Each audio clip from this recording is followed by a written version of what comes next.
Hello everyone, welcome to the SCP stream. It's been a while. Or has it? I actually can't remember when I did the last one. It has been a little while. For one reason or another. But yeah. We are here. The challenge has been met. I have got alcohol to get me through this because I know this is gonna be weird.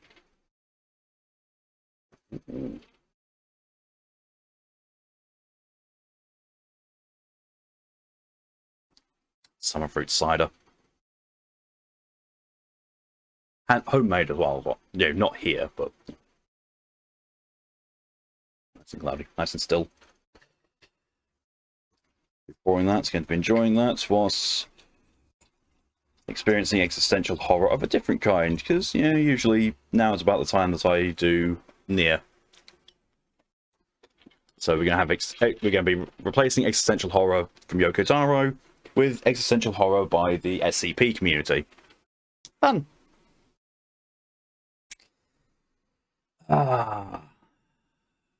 Yes. I'm already getting messages. Why do I think that's Taurian in sibling chat? It's got to be sibling chat. It's got to be sibling chat. Has to be.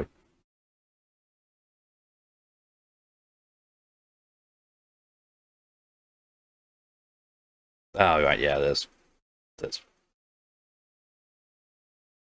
Yeah, it's about the... replying to what I put in sibling chat, and also, you know, stuff about Taurian's birthday stream, which is going to be this Friday. Friday evening. 1 AM BST. Be there, because never have I ever with Taurian, Sku, and myself. Can't really imagine a more chaotic thing. There's also a link in the announcements on my channel, and I've also retweeted on Twitter to go and submit your questions for it. Obviously, one submission per person, but there are 3 questions per submission. So it's gonna be fun. It'll be a lot of fun. Go do it. Go see if you can go see how much you can get us drunk and how much you want to find out about us. I already looked at that list that Sku sent Taurian.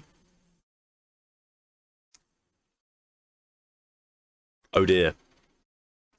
Oh dear. I kind of hope we do use that list in a way, but also kind of want to see what people come up with. So depending on how long the stream is going to be, you might get both.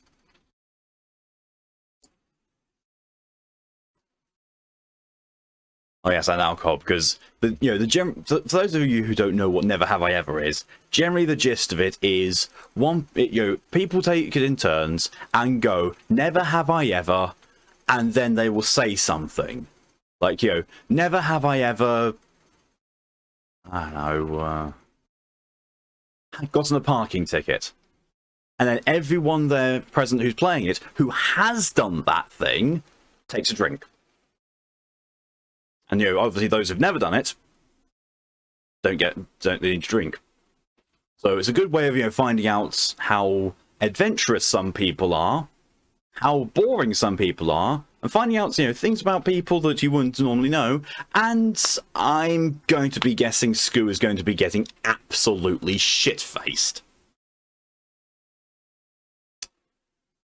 I predict Sku will get absolutely shit-faced, while Taurian might get a little bit tipsy, and I'm betting I'm going to be staying pretty much stone cold sober, and my drink is just going to be full the entire night. I was like, I want to drink. I want to suggest something just so I can drink, because that happens to be almost every single fecking time I play Never Have I Ever. So like, some of the people I went to, never have I ever had sex on the monkey bars. It's like, what the fuck? I didn't want to know how that's possible. Yes, it's actually something that someone came up with, and people drank too.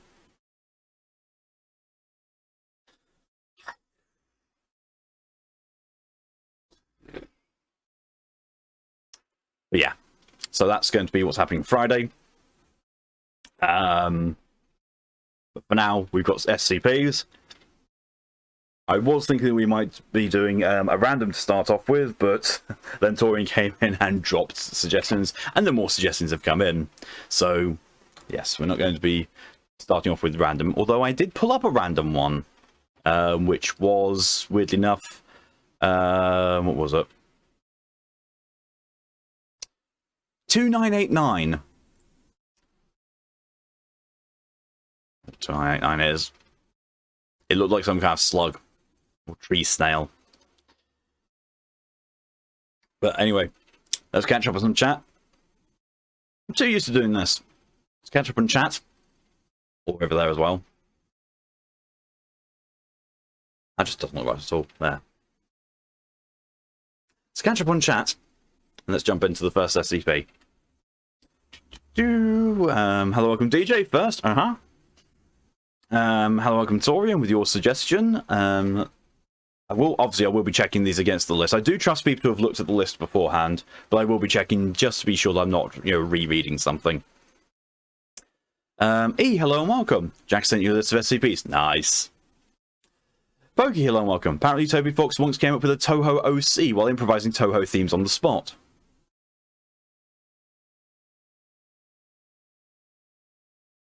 I am very certain from everything I've heard of, Toby Fox just wants to be the next Zun.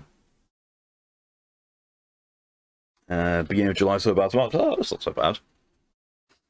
Means we tend to rotate about... That's kind of scary that we tend to rotate these challenges about monthly. It's also good. He used to know what... So, what I know about the doctors that Jack has been through is Doctor 1, you're fat. Yeah, that's sadly common. Doctor 2, I actually think that's an infection. Let me get another doctor. Doctor 3, yeah, I think so too. Doctor 1, no, you're just fat. In front of the other two. Whoa. So come back to the doctors if you can tomorrow, and now we're here. Jack's having a panic attack because I'm shopping, this 3D printer is there, and on notes, Google moving chair for one leg.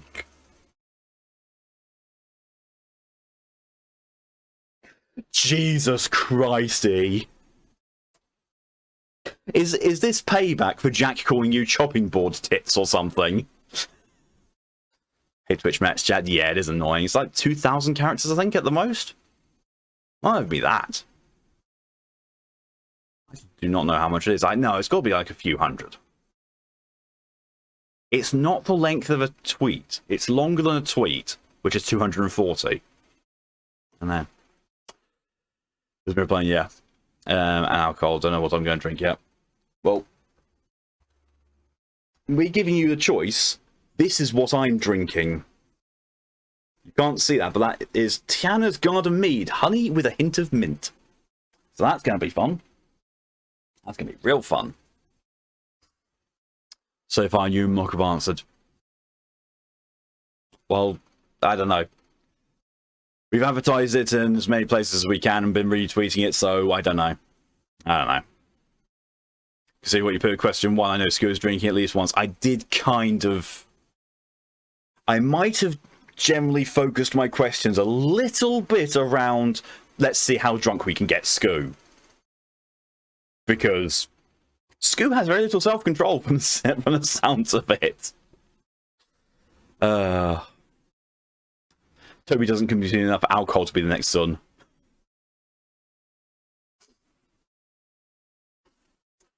Toby wants to be the sober Zun then. Chopping board tits. That was an actual thing that Jack called E. And it still makes me giggle. Yep. Good. Good. Get that payback in. So I think if you know why he's in a bad mood. The Gammo streamed on Sunday morning. Furry has the secret true ending boss is massively bullshit. I was on easy. Oh, God. Yeah, I know that feeling. That was me with God of War. Torian gets a random quote and gets stepbrother, what are you doing? Don't even know where that's from. Because the boss was drawing hand that has a laser. Oh yeah, now you deal with a laser that's fast and powerful to deal, even though it's your job to destroy the hand. Yay. There's a reason I don't play games like that. Ugh. Right. Let's get this list up and just vet it quickly. Okay, so the first one is 1726. Cannot find. Okay. 507, cannot find. 035. Okay, I'm going to reject 035 DJ because that was read last stream. That's gone back to you. And a Pokey special of 5322. Cannot find. Okay, good. Good, good.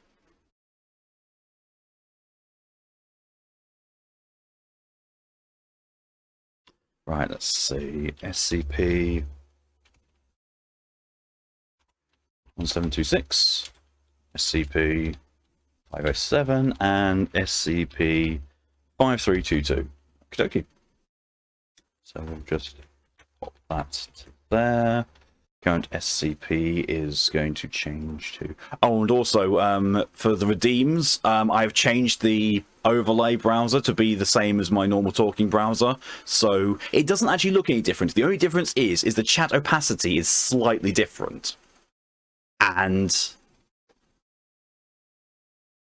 as you can see, it's not really making much of a difference. So all the redeems and all this kind of stuff from this, like, you know, smacking in the spray and that kind of stuff still work. Because they weren't working last time because it was using a different browser. It wasn't linked to using the store, I don't think. So yeah. 1726. Okay, cool. Could just looked over there because it's got it all up. SCP 1726. Next SCP after that is 507. Okay. And as seems to be typical for me, I've got a bit of a throat iffiness. Why is it that I always seem to be coming down with a cold when it's time for SCP streams? What the fuck? I realised I should have refilled my water when I was doing stuff. Yeah, that's my name up empty. Oh well. Also, no, that will get me like 2 hydrations maybe, and then afterwards I'll take a break to go and refill the water. Let's see. My favourite creative way of calling someone flat I've seen recently was wheelchair accessible chest. Oh my god, Pokey! That's amazing. Your chest is wheelchair accessible. Hey, potentially good news for Jack.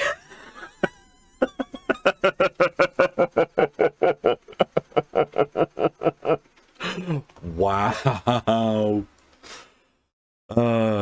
Oh, Mark, I'm gonna say I meant Malk. Remember the TV in Stray? Well, there's a QR code in one channel, I scanned it, sends you a bio message, I'll translate it, it just says, hello there. Oh, that's adorable.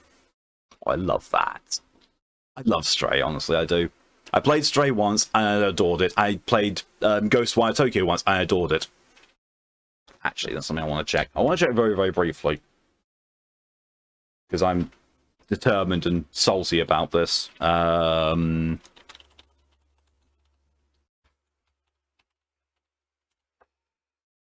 Yes. Both Stray and Ghostwire Tokyo are my contenders for Game of the Year 2022.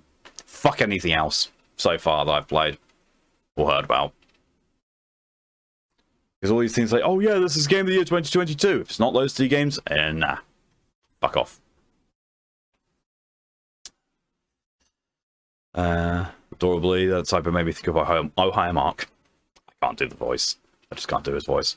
Get some tissues. It's not so much tissues, it's more the fact that, you know, I've got a sore throat coming along and I can feel like my sinuses on my right side getting inflamed slightly. Digit submitted SCP-1471. Nope, that one's not been read before. It does seem familiar. Oh, I know why 1471's familiar. It's because it's... I don't know if it is anymore, but it used to be the number you could punch into your landline, and it will tell you who last called you. I went for 1726, you might need tissues. Don't know. I don't know. I've read, you know, the Dragon Box before, and that didn't get to me. It nearly got me, but it didn't. So we'll see on that one.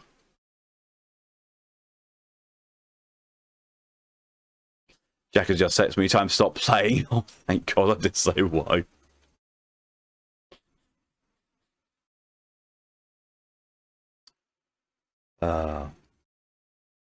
That's what that is. It can't be. Because I've read 1726. Well, I've read the Dragon Box thing.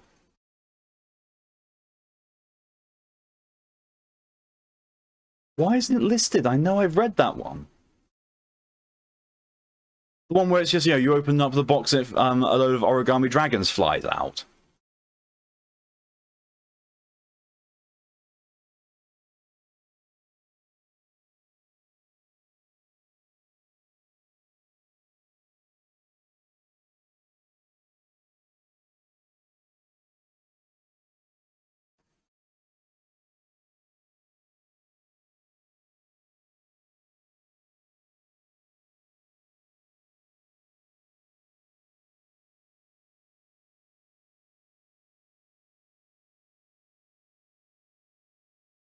No, I've not read this one before.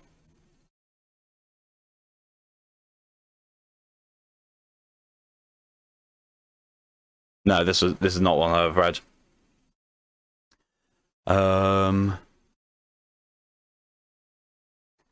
She stopped because the dev said teabag counts as sexual harassment and Doc's full name and all. 2 pro players from the game that defended teabag and they said stop comparing it to sexual harassment to people that have been through that stuff. Wow. What game's that for? Again, sorry?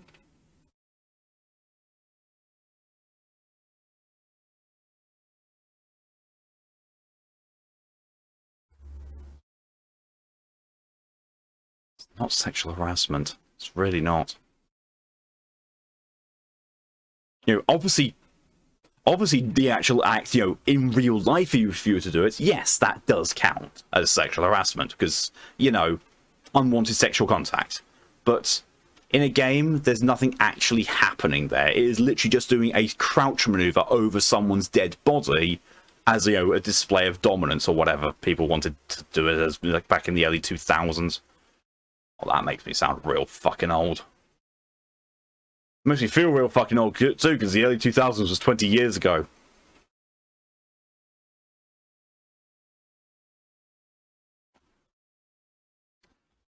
Also, whilst Fox was away, she brought back this tankard.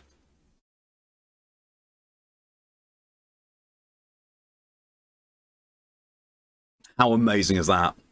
That's fucking amazing. It's now my favourite thing.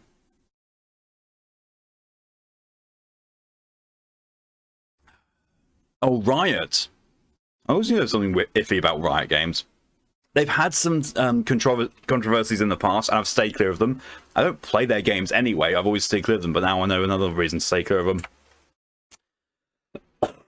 You, hello, and welcome, Boomer.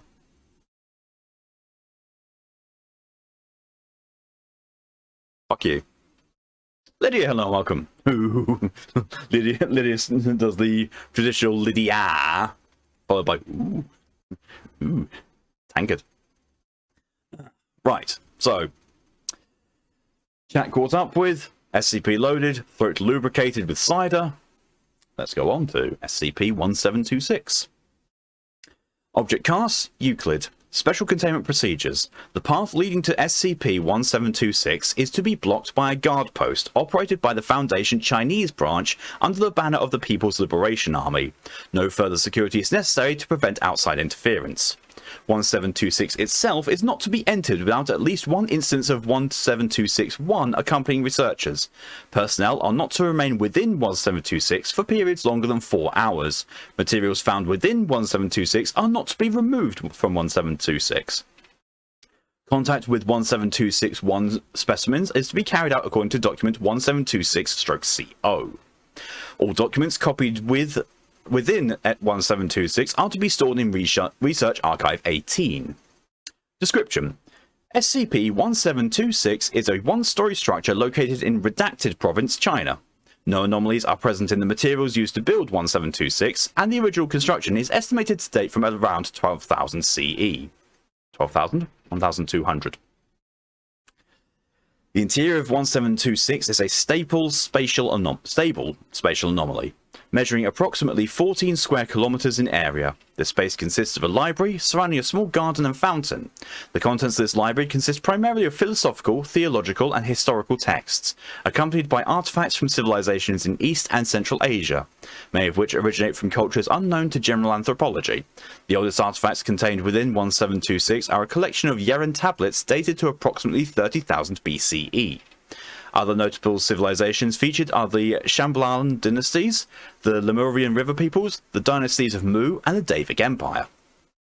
A stone pillar rises out of the central garden of 1726, ascending through a hole in the roof to an unknown height and climbable by means of a wooden walkway spiraling around the edge of the structure. This pillar exists within the spatial anomaly of 1726 and so is not able to be seen from the outside. The exact height is unknown. The highest point reached by Foundation agents is 12.8 kilometers. I've been playing World of Warships too much. Whenever I see 12.8 kilometers, that just tells me, like, ooh, my gun's nearly in range. Play the game too much. 1726-1 is a group of 54 known humanoid constructs composed of porcelain. Constructs are hollow, capable of full articulation, and will generally appear to be stylized representations of scholarly cultural archetypes. 1726-1 specimens are sapient and are fluent in various dialects of modern and ancient Chinese languages, and other obscure or extinct dialects. 1726-1-03, 1726-1-20, and 1726-1-44 are fluent in English. 1726-1 behavior generally consists of studying the contents of 1726 and in guiding visitors through 1726. When an individual remains outside 1726 for an extended period of time, 1 to 6 hours, a specimen of 1726-1 will emerge from the structure and offer to lead the individual in a tour of the library. Upon return to the entryway, the 1726-1 instance will speak the following phrase in classical Chinese. "I have wandered a great distance, and I have learned 10,000 things." An accompanied entry into 1726, even after using the appropriate verbal cue, will result in immediate expulsion from the structure by an unseen force. Extended time spent within 1726, over 4 hours, will result in disorientation, memory loss, and nausea due to the spatial compression effects. Climbing the central pillar will not generate this effect. Addendum 01. Notable excerpts from texts include... Excuse me. "And as I looked back, I saw that my home was lost to the beast stirring. The boat was shaken by the waves. As I watched the last fires on the hills of Mu die out, despair clutches at my heart, for so much had been lost in our foolishness." Excuse me. Taken from The Record of the Destruction of Mu, circa 25,000 BCE, a collection of short tales from one Kaizun Lu, a survivor of the destruction of the continent. "The Devas returned in triumph. Ablashal at the front of the column of soldiers and great war beasts that did stretch to the horizon, bringing with them trophies of bronze from far-off lands and peoples in chains to work in their slave pits. I watched, and I knew fear."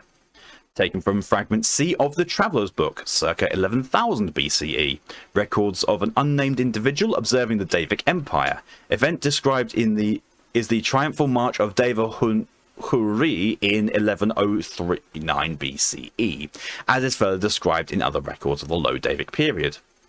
"Look here, look there, look behind and look forward. All things are connected, just as the lines of these words are connected, and the cycle turns evermore. Look to those who thought themselves gods. They were cast down by those they have enslaved. Slaves become masters, to be thrown down by their own slaves. And so the great cycle goes, forever, until the earth is blackened and the last stars have died. For the great ones have passed, and Mu has passed, and the lands to the south and the west have passed, and even the empire has passed." A quote from an unknown work found in Scroll 8 of Tiaja Hill, circa 9000 BCE, a compendium of philosophy written in the aftermath of collapse of the Davic Empire. "Illegible was here. Graffiti carved on the fountain in the centre garden. Date unknown, presumed to be at least 150 years of age, written in English." Notable artifacts found within 1726 include one non-functioning eternal engine dating from the High Davic period, circa 15,000 BCE, with schematics for repair. 4 functioning Low Davic period slave collars, circa 10,000 BCE. Remains of 2 deceased hexapedal creatures resembling small cetaceans. See, I'm never ever, I'm sure how you pronounce that word. Oh, origin unknown. 6 heavily damaged and inactive fragments of bronze clockwork. Fragments bear carved mantras from the Low Davic period. A sample of tissue from an unknown organism. The tissue contains a high mineral content and has visible strata within it. Sample is labelled from the beast that destroyed Mu. 1 wrought iron lantern. Date unknown. The flame within cannot be extinguished and the addition of fuel does not generate any change. 102 maps of civilizations catalogued within 1726. Addendum 02. Blank date somewhere in the year 2000s. An unknown entity was observed by researchers described as a squat humanoid with limbs similar to those of an arachnid. The entity was seen rearranging books and upon being seen fled from researchers and ascended the central pillar. General research within 1726 has been halted for the time being. Well, that was eerie. Informative, but eerie.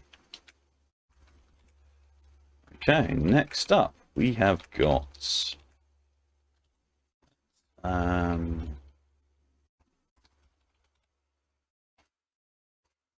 SCP-507, which we will move over here.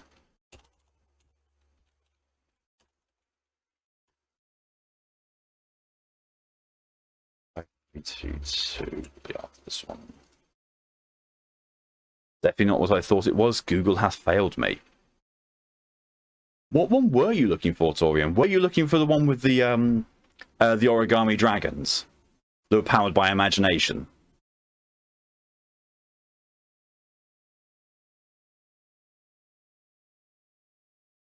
Just alter things here. Yeah. I wouldn't have, if that was the case, I wouldn't have read it because I've already read it on stream. I know I have. I'm not sure what it is either, but it is definitely on the stream queue. Stream queue? SCP list. Don't know, really do not know which one it is. I'm pretty sure DJ was the one who suggested either DJ or Nia. There will be dragons. Possibly.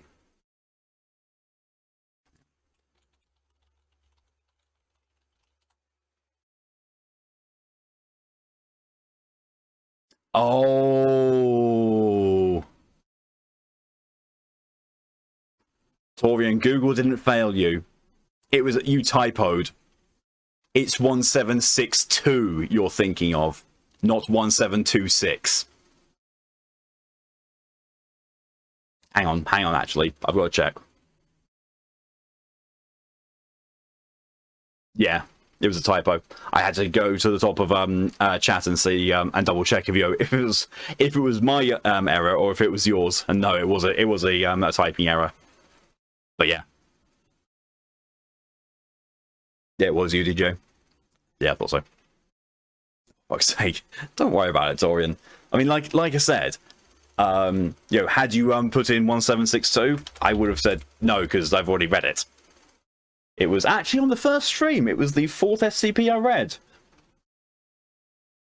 It's amazing how much some of the first ones go. That's why 1471 seems familiar, because on the first stream I also read 1472. That's why I'm thinking that I might have read 1471 before, but no, I haven't. Right.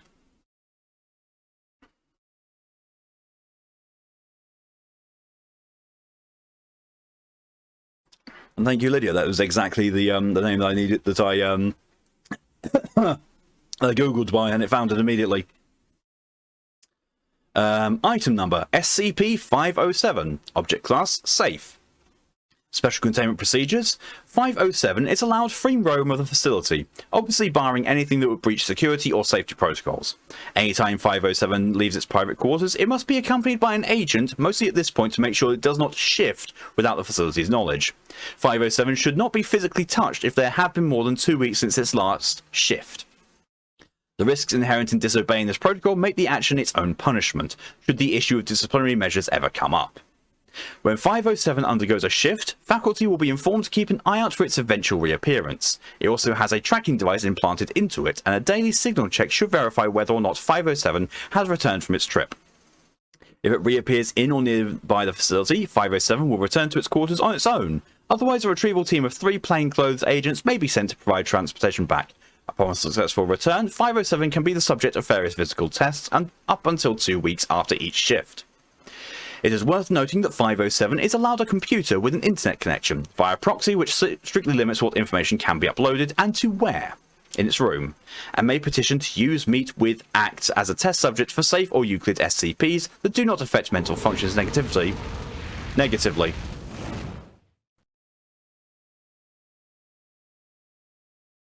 Or carry infectious traits. I will address that after I finish this paragraph, just so I don't lose my place. This is a result of 507's persistently clean record, and the implication that if 507 was ever going to be a security leak, it would have already used its faux teleportation powers to do so already. It is also worth considering that 507 is actually below average in most physical traits, and that even in even worse case scenarios, any SCP agent should be more than capable of carrying out a termination order. Well, that's worrying. Zero, hello and welcome. We were talking about you yesterday, actually, how much we all missed you. I have a question, well, thank you for the 23-month resub, very generous of you. I have a question I need multiple inputs on before I post it to guild chat, and is somewhat time sensitive. So, is masturbation technically self-prostitution? You don't lose the money because it's still you it's going to. No, because you're not paying yourself to masturbate. And no money transaction is going on. There's no money transaction in the form of, you know, specifically for the sexual act, and you can't perform a monetary transaction for yourself. It's, you know, well, with yourself, it doesn't work. At the very least, it will be a transfer of money. Therefore, you know, still not prostitution, because prostitution has to involve money, and the payment is a transaction.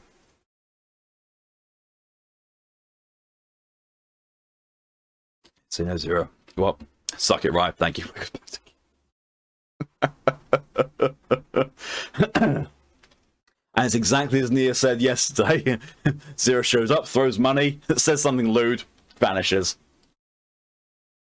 Perfect, Zero. Thanks for coming as well as you did, Zero. And thank you very much for the resub. And see you again later.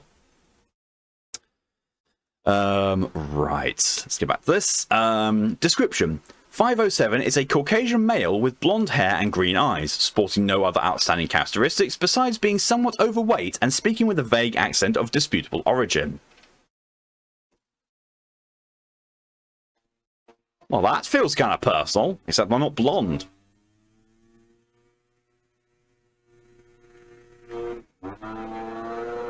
I'm sorry everyone, I can't do anything about that.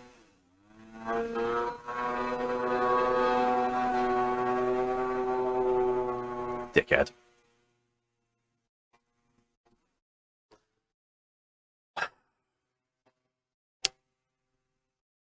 Although 507 has an already established name due to its unremarkable upbringing, it seems to find entertainment in forcing those it meets to give it a nickname in lieu of divulging this information.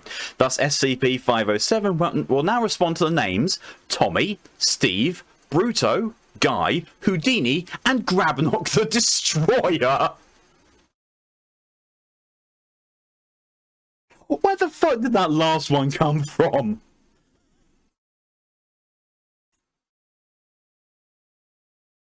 SCP-507 was originally recovered from the asylum, when standard surveillance following repeated successful escape attempts brought its ability to light.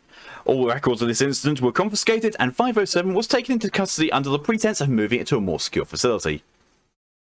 The Angry Cows Pack. There's only one good thing about what's going on right now, is I get to smell some diesel. I do like the smell of diesel, I don't know why. The original theory was that 507 possessed some form of teleportation ability, as it would suddenly disappear and eventually reappear in a different location. Subsequent interviews with the subject did verify that its ability could be used in such a manner, but it was merely a side effect for its main affliction. 507 holds that during its period of disappearance, it is actually displaced into a random alternate reality. The landscape generally stays the same, but the inhabitants and climate of the parallel world often do not. Excuse me. 507 also insists that it has no control over the time and duration of these shifts. This has more or less been confirmed by the subject being known to displace at inconvenient times, such as mid-sentence, while sleeping, or even while using on-site public facilities.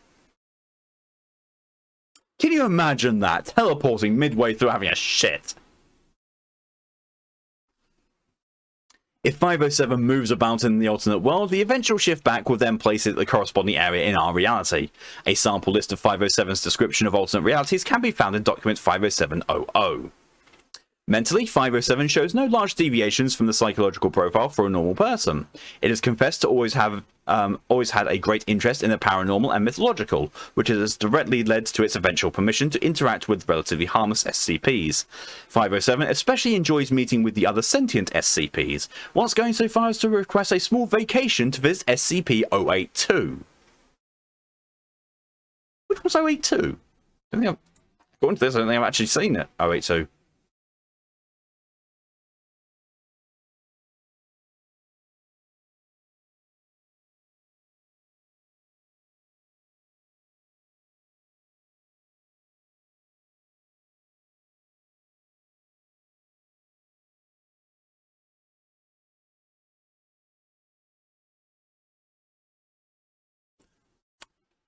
Oh, 082 is a big boy who has no idea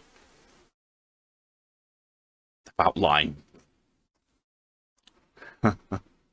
It's like that one image. Don't beam me up, Scotty. I'm taking a shit.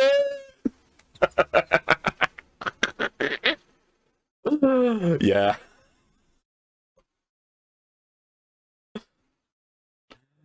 Oh god. The request was eventually granted after persistent pleading from 507, and the meeting was thankfully uneventful. I think 082 is the cannibal. It said it was, essentially a very big boy who lies about his appearance, but apparently can't tell facts from fiction when watching TV. I briefly skimmed over it.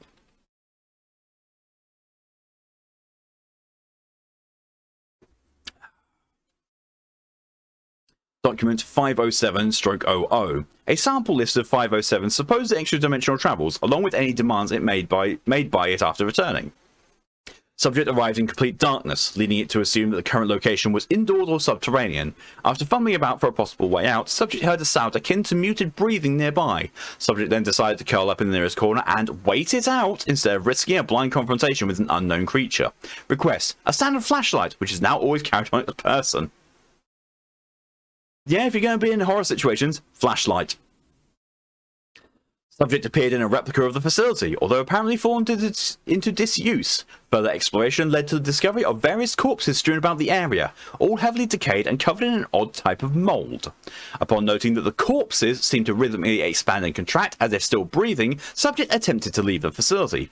This idea was quickly discarded when it opened an exit and found that the outside world was apparently coated with the same odd growth. Request: heavy doses of voriconazole and a fungal expert to help ascertain the nature of the mould. No exact match of the described mould was found, but it was noted to share many attributes with certain types of cordyceps fungi. See Addendum 507-02. Upon reappearing, subject was reported to mutter, "So many spiders." Subject refused to elaborate. Request: a handheld firearm of any type. Request was granted under stipulation that said firearm is specifically built to only use rubber bullets. Those things can fucking kill and maim. Arguably worse than normal bullets. Subject once again appeared in a pitch-black location with breathing nearby. Upon turning on its flashlight, subject was surprised by a man wearing a black business suit and sunglasses with an impossibly wide smile. Said smiling man was apparently leaning in towards 507 when it turned on the light, the end result being that their faces were almost touching. Smiling man then remarked, "Back so soon?" Before subject switched the light off again, discharged all the rounds in its firearm at the general vicinity of the man, and once more curled up into the nearest corner until shifted back to our reality. Request: none. Oh Christ, cordyceps. I don't know what cordyceps fungi are. Oh, it does elaborate on what cordyceps are. Okay. Those with level 2 security clearance may read a full lesson by accessing document 507-3B. Let's have a look how big this is. Oh, that's huge. That is a huge, huge document. There is no way I'm going to be able to get through all that.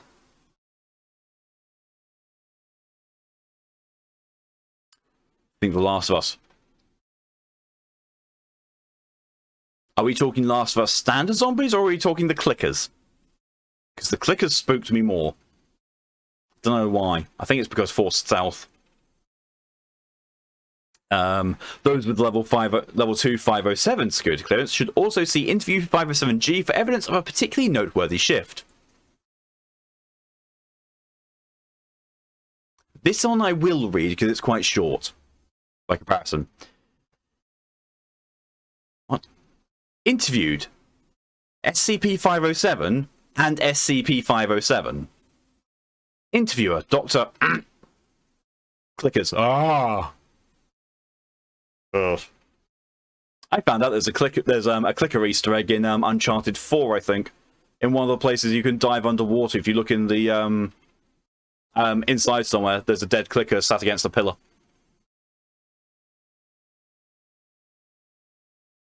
I'm glad it's a dead one as well. Forward. During a daily signal check for 507, 2 independent verifications were returned. The following investigation led to the discovery of identical 507 duplicates in its assigned quarters. Both apparently made their way to the room by themselves and had spent at least half an hour conversing with each other upon meeting. The following interview took place between them and the first informed employee to reach their location. The duplicates have been each given an alphabetical notation for the purposes of readability. A. Hey Doc. B. Welcome to the party. Doctor. I'm afraid you're going to have to explain this to me. B. There's apparently more than one version of me with this problem. A. Should have seen this coming, honestly. There are so many ways an alternate reality could differ without affecting my personal life, you know? So, which of you is the visitor? Roughly 10 seconds of silence. Is something wrong? A. We've actually been talking about this for a bit. Now you guys have been real nice to us. B. More than we might deserve, really. A. But we also know that this could be a rather enticing opportunity for your research development. It'd probably be best if you didn't know which one of us was temporary. A. Expendable. I don't know what kind of stories you two have been sharing, but our job is to secure and protect the likes of you. Perhaps this other reality has a less benign code of conduct. B. And perhaps I can shoot fireballs from my mouth. A. We don't mean to be hurtful, but this place isn't the best source of human compassion. I'm sure that there's at least one person on staff who would love breaking me open in an attempt to find out how all this freaky stuff works. If it wasn't for the fact that you couldn't keep studying me afterwards. B. Do you have to put it like that? I have enough things that keep me awake at night. A. Good God, I know. Once there was this guy with a huge ass smile. B. You met him too? A. Nearly soiled myself. B. I wish I was that lucky. Cordyceps of fungal viruses are a real thing, normally takes over ants and such as hosts. Oh, I think I know that. Yeah. You know, this could be interpreted as a security breach. B. Who's the doppelganger going to report to? Alternate SCP? Fairly sure there's a better chance of a meteor striking this place than successful cross-dimensional sabotage. A. I've actually come across at least 3 dimensions where something fell from. B. You're not helping. A. I rarely do. B. Anyway, where were we? B disappears mid-sentence. Roughly 5 seconds of silence. Well, now that our visitor has left, I have a question. Alright. Did you two figure out the difference between your realities? Actually, I think we did. In his world, Abraham Lincoln was killed while sleeping by his vice president instead of by General Lee. In this reality, Booth assassinated Lincoln. Oh, bugger.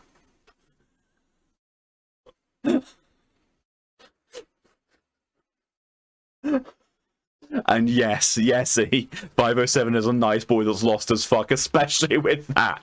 In this reality, Booth assassinated Lincoln. Oh, bugger. Closing statement. Subsequent testing revealed that 507's abilities have no biological basis and that several pieces will still shift along with the main body. The 507 of this reality reappeared 3 days later and has not been informed of this incident.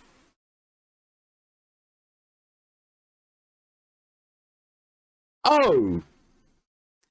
Severed pieces!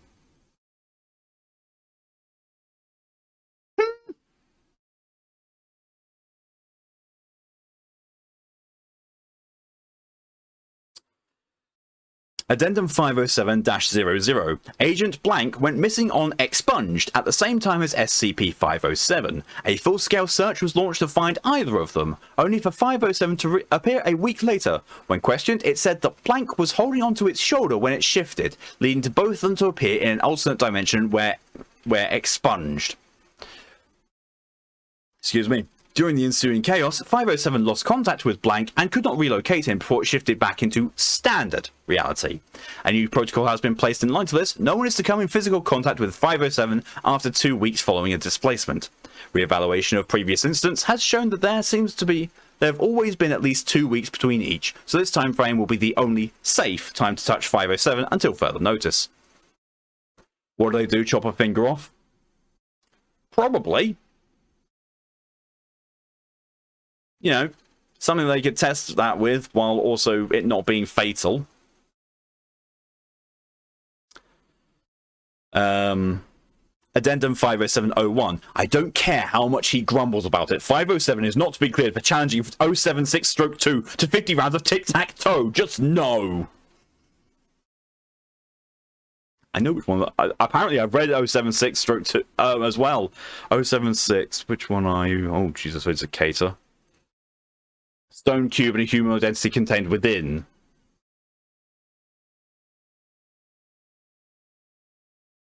Is that Radical Larry?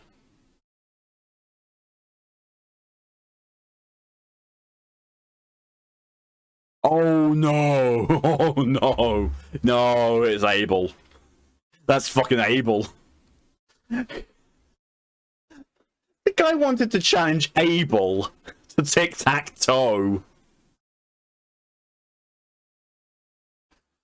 I don't blame them for saying no. Addendum 507-02. Fungus encountered by 507 seems similar to that resulting from experimentation with 407. I have not read 407.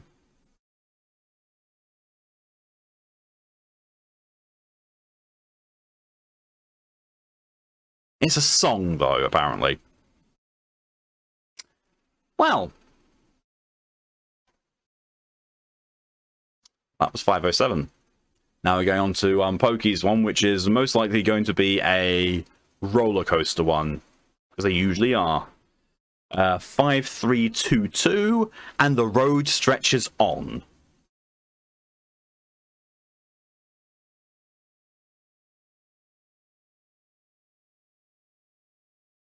It's a lengthy one, but it is single page, from what I can see. And it doesn't seem to have any of the highlighting text fuckery in it, but it does have footnotes. Right, let's just change things there. There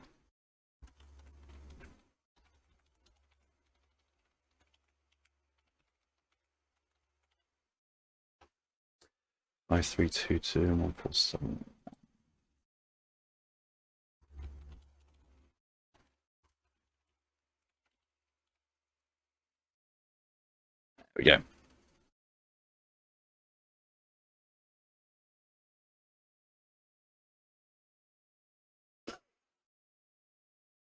That's Dr. Bright doing? Yeah, that's quite possibly Dr. Bright. Okay, item number SCP-5322. Object class, safe. That's very unpokey-like. I think it was a safe one. And it's not even, you know, it used to be something else and has been crossed out.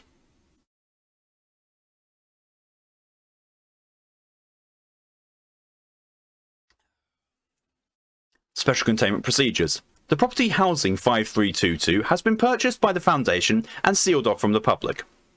Any individuals attempting to gain access to 5322 are to be apprehended by on-site security, interrogated and amnesticized as appropriate. Description: 5322 is a short one-way road which begins at a small farmhouse in Hackett, Georgia, and terminates 50 meters in, leading to a non-anomalous woodland clearing. A hand-painted sign next to the beginning of this road reads Route 108.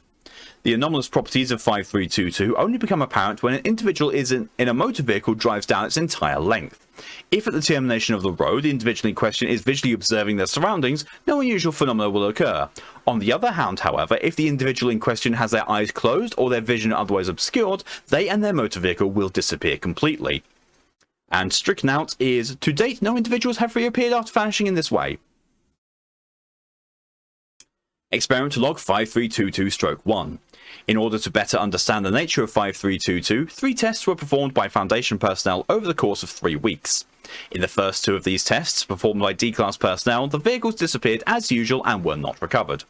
In the third test, Volunteer Agent Simeon Woods was equipped with a specialized vehicle featuring an array of exterior cameras and sensors, along with a handheld audio recording device in the event of equipment malfunction. The following logs constitute the recover's data from said audio device. Approximated time 13:04:2019, 14:26, 30 seconds following disappearance of vehicle. Speaker Agent Simeon Woods. Recording starts. Confirming crossover. Some sort of crossover has just occurred. Not entirely sure of current location. It was about 10 to 20 seconds of sort of turbulence. I'm not sure if that'd be the right word to describe it. Bright lights and a shaking of the vehicle. At any rate, I'm not sure. I'm not sure if the exterior equipment is still functional. I heard something snap off. Audio recording equipment still functional. We'll perform a quick exterior inspection if safe. Recording end. Approximated time 13:04:2019, 14:30. 4 minutes following previous message. Speaker Agent Simeon Woods. Recording start. Yes. Okay. Exterior equipment is definitely non-functional. Majority of it completely missing. Not sure if it was left behind on the other side or what. We'll continue documenting experiences via audio equipment as best as I can. My surroundings, it's a road here. Still a road. Much longer now. Stretching as far as I can see. Off into the horizon. Past that, probably. There was a forest around me when I came in here, but it's just fields now. Normal grass, normal, all normal, except for the fact there's so much of it. The same time of day, I think. The sun in the same position, at least, if it's the same sun. We'll continue driving as instructed. Recording end. Approximate time 13:04:2019, 19:21, roughly 5 hours since previous recording. Speaker Agent Simeon Woods. You gonna bleach your hair soon? Oh, nice. Think of growing it back out then, Torium. Always fun to experiment. Recording start. Now speaking. Have been driving for the last 5 hours or so. Nothing to report landscape-wise in that time. Just fields on either side and the road continuing on. Fairly smooth road. Hasn't been much in terms of bumps. Haven't noticed any vegetation on the sides of the road other than grass. I don't know if you can tell, but I'm sort of reaching for things to report here. Been grateful for the music already loaded on the radio. It's a little cloudy. Oh, yes. I've been keeping an eye on my fuel as I've been driving, of course, and the position of the meter doesn't seem to have changed in that time. Unsure whether that's some kind of malfunction with the equipment, or if I'm actually just not using fuel. I'll inspect the first opportunity to confirm which is the case. It's getting dark. Concentrate on driving. Recording end. Approximate time 14:04:2019, 11:42. Roughly 4 hours since previous recording. Agent Simeon Woods. What? That doesn't add up. That does not add up. The previous recording was 7:20 on the 13th. And this is 20 to midnight on the 14th.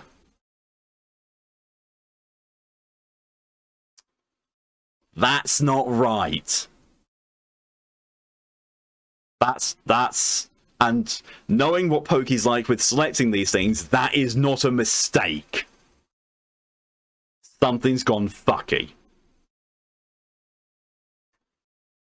Recording start. Quick update. Still driving. Haven't stopped since I came in, really. It's boring. But I don't feel any physical fatigue. Any kind of physical tiredness. Just as awake as I was when I came in here. I'm not hungry either. Or thirsty. So I guess it's one of those kind of situations. It's pitch black outside. I don't think I mentioned there weren't any streetlights out here. I mean, I never said that there were, but I just want to say specifically now that there aren't. It's just some stray light from the moon. A moon, I guess. No way to tell if it's the one I know. Oh, and the headlights of the car. Thank God those weren't broken coming in. It's just, it's kind of calm, you know? Just the sound of the engine. Can't even hear any insects out there. Or birds. Just this thing purring. I was kind of worried, you know, that this would be one of those things that were like, something awful would come by, but only at night. That something would start trying to get into the car, or I'd catch glimpses of something out in the dark, or something like that. Well, I'm not trying to jinx it, but it doesn't seem like that's the case. There's nothing out there, as far as I can tell. Just me, the dark, and the road. It's not so bad. Recording end. Time fuckery. I did think that maybe, you know, reading that, you know, roughly 4 hours after 7:21, roughly, I mean, it's close to 5 hours, roughly would have put it at 1 a.m., and it would have been pitch black. It could have been, that could have been a typo. Someone hit the 1 key a bit too hard and it did twice. But no, because the next one says, approximated time, 14:04/2019, 11:45. Roughly 3 minutes since previous recording. Speaker, Agent Simeon Woods. Recording start. Forgot to mention, I'll do an inspection of the car to check the fuel as soon as first light comes in. Okay, that's it. Recording end. Approximated time, 15:04/2019. 10:02, roughly 10 hours since previous recording. That should be more like 21 hours. Speaker, Agent Simeon Woods. Recording start. Okay, sort of a mass update here. Didn't want to clog this thing up with a bunch of 10-second recordings. First things first. Dead inspection of the fuel I was talking. Definitely still a full tank, so I should be good to keep driving unless something unforeseen happens. I mean, I'm hardly going to crash, so, well, I say that. That leads me to the second thing, actually. Came across a house on the side of the road a couple of hours after sunrise. A little sort of cottage thing, mostly made from wood. Kind of cozy looking, sort of like the kind of thing you see on a Christmas card. Idealised, I think that's the best way to put it.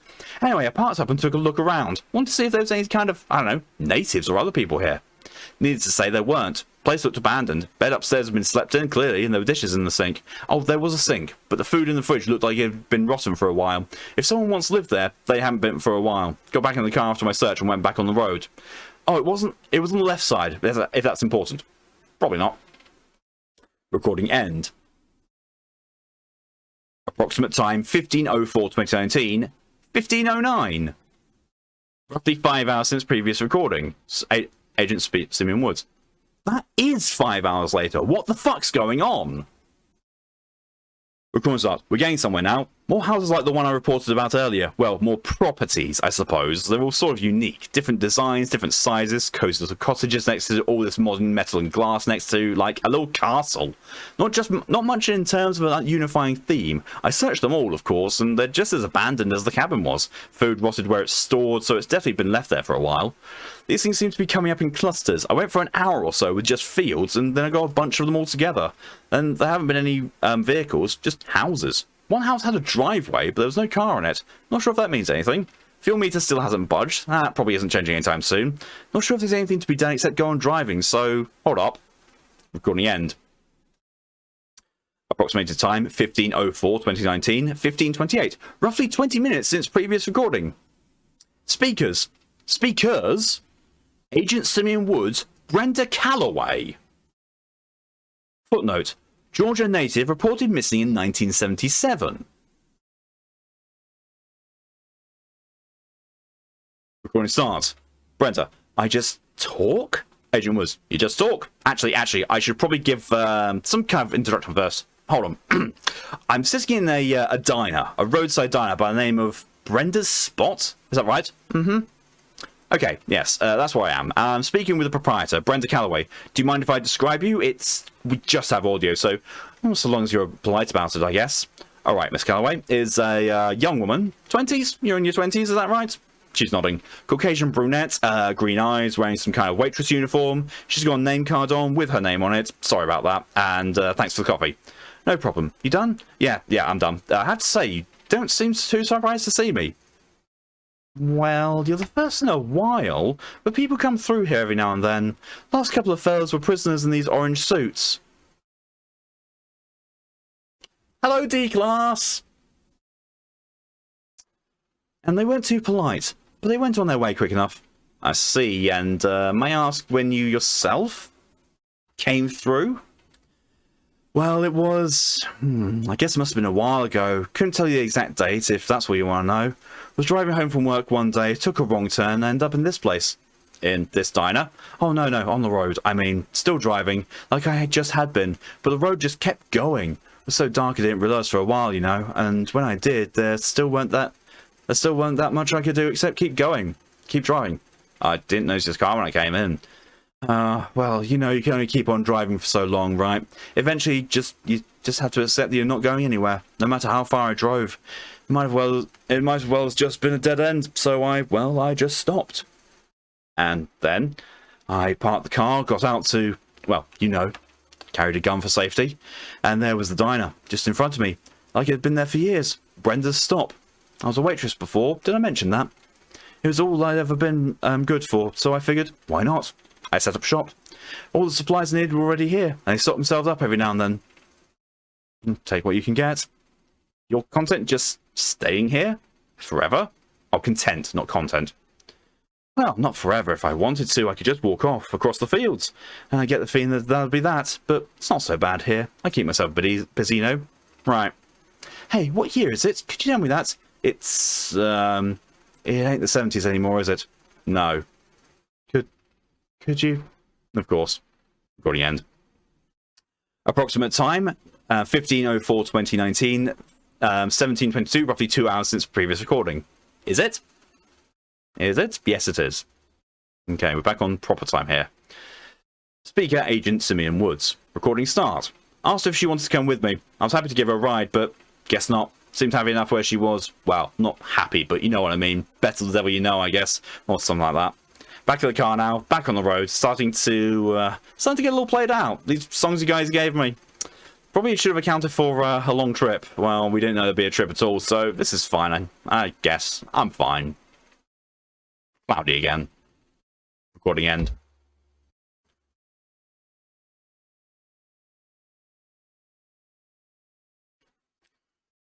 Approximate time, 16:04/2019, 05:11. Roughly 12 hours since previous recording. Speaker, Agent Simeon Woods. And yet now the time's gone back to normal. Recording start. Lydia, you're gonna love this one. Put the lime in the coconut and... oh, shit! Recording end.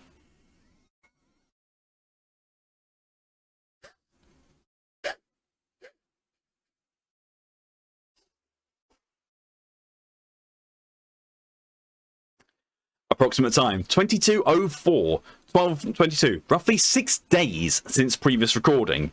Speakers, Agent Simeon Woods, Harvey Preston. Footnote 2. Georgia native reported missing in 1932. Recording start.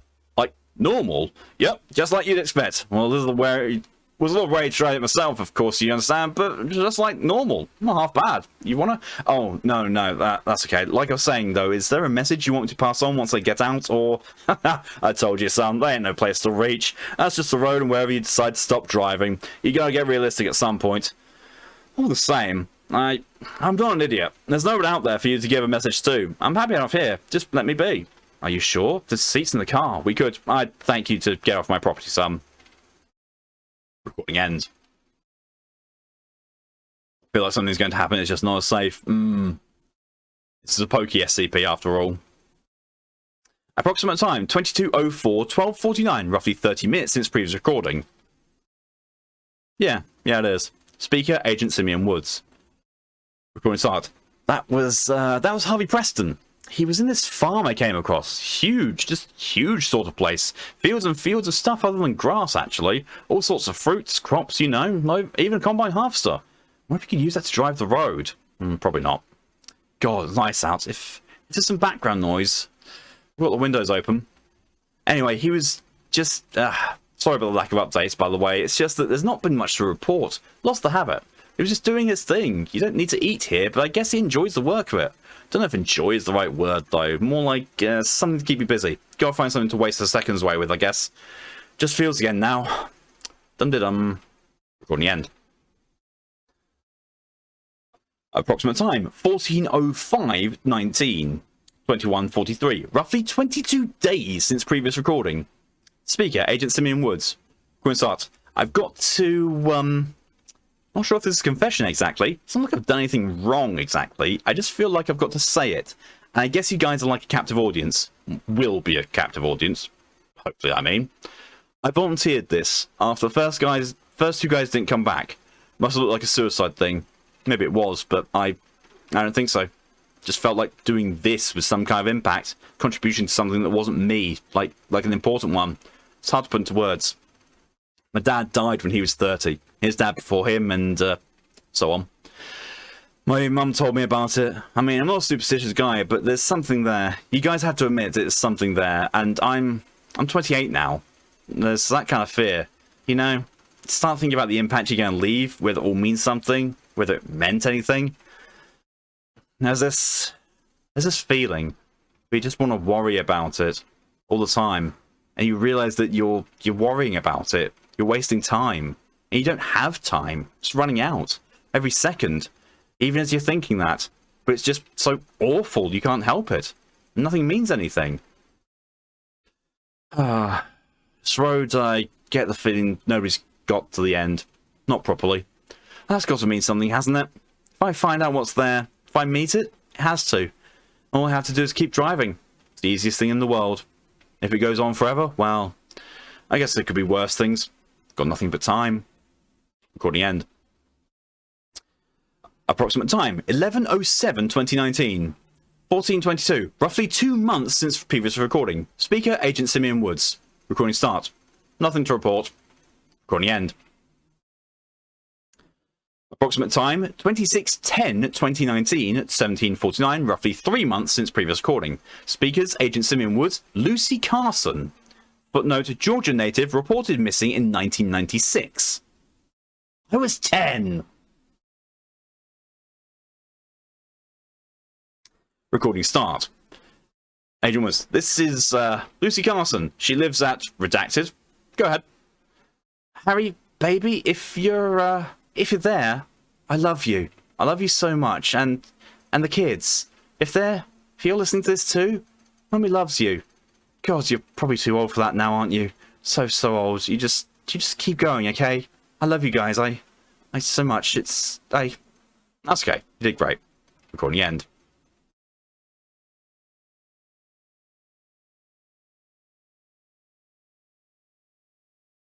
Preston. I thought, that the previous guy was a Carson as well, but no, it's Preston. The following 62 recordings proceeded in much the same manner, with Agent Woods allowing various individuals he encountered to record messages intended for friends and loved ones. Deliberation is currently underway regarding a way to deliver these messages to their intended recipients without a breach of secrecy. A full archive of these recordings is available on request. This log will proceed following this aforementioned period. Thank you, E, for the hydration reminder.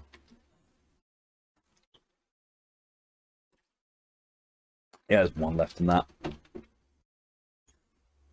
I'll take a short break after this one and go and refill the water bottle. Unless, people, even if people do sack up hydrations, I'll just, refill and see them afterwards.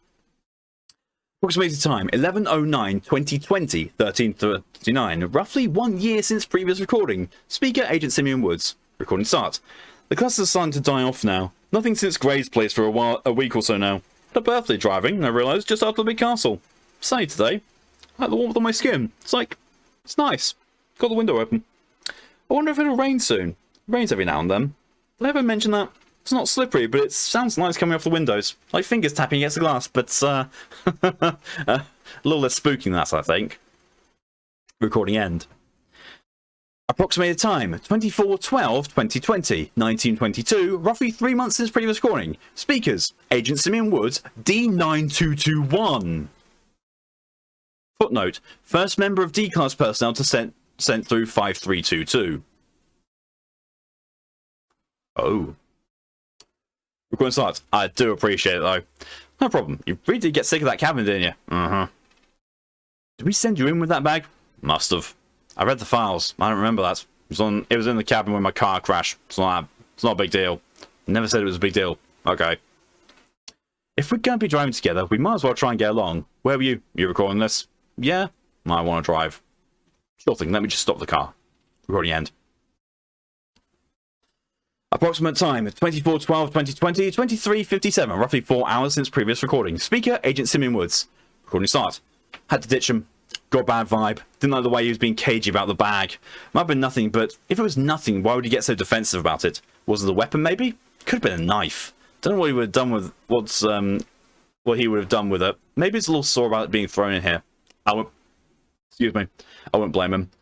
Or it might have been nothing. I feel a little bad, but not as bad as I thought I would. It's not like I left him to starve or freeze or die alone. Someone will come along. Something will come along. Eventually. Things don't happen here in the ways they're meant to. Or anywhere. This is a one-way road after all. It's very empty now. Not even grass. I think I'm getting somewhere. beeping sound. Oh, Merry Christmas, I guess. Recording end. Timestamps from this point onwards are unclear, preventing specific dating of entries. Logs are adjusted as appropriate. Approximate time, unknown. Oh dear. This is worrying. Speaker, Agent Simeon Woods. Imagine the biggest apartment building you've ever seen. Like, imagine you lived in the country all your life. I don't know if you, the person listening, can relate to that, or if any of you can. If you're listening in a group, I grew up in the country. When you go to the city, everything just looks massive. In a different way, I guess. In the country, things are wide. Things stretch off forever. But in the city, things are tall. Things reach up for the sky. Imagine a building, just the biggest you've ever seen, full of people, and then imagine it over and over again, stacked on top of itself, like a kid's toy, just left in a pile. It's like that right now, both sides of the road, just these grey concrete buildings just smashed together. The piles reaching up all the way to the sky. Sun's sort of poking through the gaps, but just barely. Sounds of rumbling and crashing can be heard. Did you catch that? Every now and then, dozens of those buildings will just slide off. Those piles smash onto the road and just fade away. It's kind of sad. Also, I think there were places people could settle for, and they're just gone forever. There are people here too, but I don't think I'll be stopping this side. I catch them looking at me through broken windows, peeking over shattered balconies. They have angry eyes. It's not that they want the car, I don't think. It's just the audacity, I think. That I'm still going and they aren't. I can understand why they're angry. They almost made it. I think. Recording end. Approximated time, unknown. Speaker, Agent Simeon Woods. Recording start. Made it through. When I cleared the buildings, I could hear them behind me, shouting after me like a chorus. Like an angry chorus. I didn't look back. Fields again now, but not the same fields. I haven't got out to check. I feel like that isn't a good idea anymore. But I'm pretty sure it's reeds, not grass. Well, I know reeds are a kind of grass, but you know, long and yellow instead of short and green. Just thought it might be worth mentioning. Let's get this done. It's bright out. Recording end. Approximated time, unknown, possibly 16:04/2021. Speaker, Agent Simeon Woods. Recording start. Still driving, I think. I can't hear the engine. It's too bright for that, I think. Like I'm driving into the sun. Can't even see outside the windows, but, you know, my eyes don't hurt. Don't even sting. It's like a gentle star. I think it might be my birthday. Recording end. Approximate time, unknown. Speaker, Agent Woods. Recording start. The engine stopped. Okay, that's... Sounds of knocking against the glass. Sound of the window being rolled down. Hi? Okay, Oh my God, that's... that's so beautiful. Recording end. On 23/05/2021, Agent Simeon Woods and his vehicle reappeared within the forest clearing at the end of SCP-5322. On-site personnel quickly recovered both, and Agent Woods was declared dead at the scene. Cause of death ruled as sudden heart failure in an indeterminate date and time. Agent Woods was found to be smiling.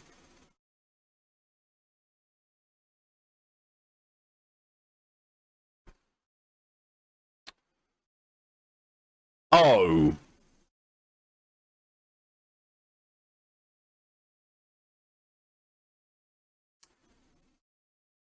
Well, that was, unsettling. Extremely unsettling. Although I am starting to think that those ones of, him describe, you know, when there's the previous time fuckery, I am thinking that those were typos with the times. Because no, there's no other time fuckery. There was just that tiny little portion of it, and like, doesn't seem to add up with the rest of it. But yeah, so that is that one. Save my ass. I mean, in fairness, nothing happened to him within 5322, but he died as a result of it when he was found. Well, he was found at the exit of it.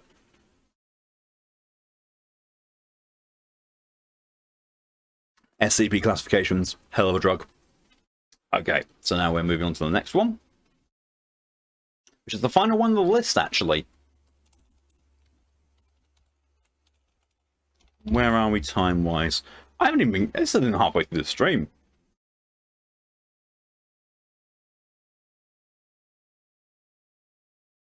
I'm going to run a poll.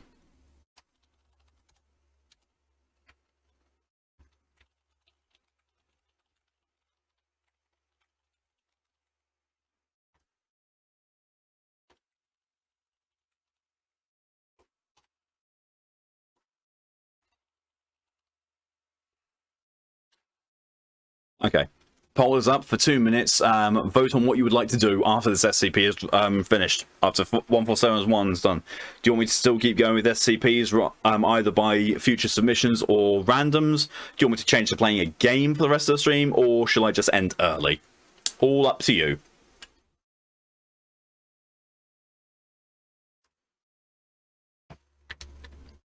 Oh. If you pick change to a game, then we're going to figure out what the fuck, what the fuck I'm going to play. That's easier done, though.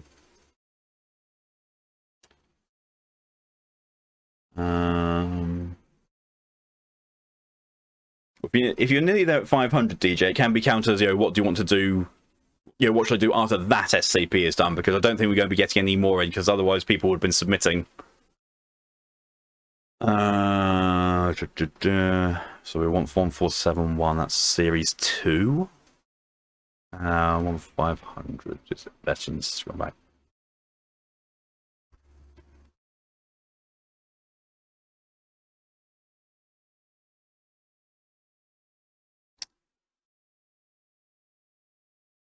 DJ remembered me saying I've never read this one before. But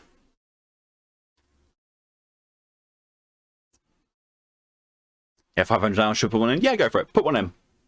Put one in, and whatever happens with the poll will happen. What was after the one you put in. So go ahead for it. DJ, remember that I've said a fair few times I've heard a lot about this SCP, but I've never actually read it. So yeah, there's the reason why 1471 was so familiar. It's not because I've read 1472, and it's not because I've read 1471. It's not because 1471 is the old caller ID from when I was young. Oh, for fuck's sake! What's it after this SCP has got to has been tied between more SCPs and changed to a game? What the fuck? Oh well. But that's why. Alright, that's why.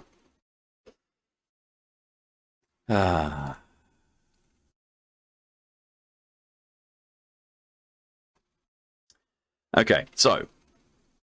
Oh yeah, I said I was going to go and refill my water off this, so I will be right back while I go and do that.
Oh.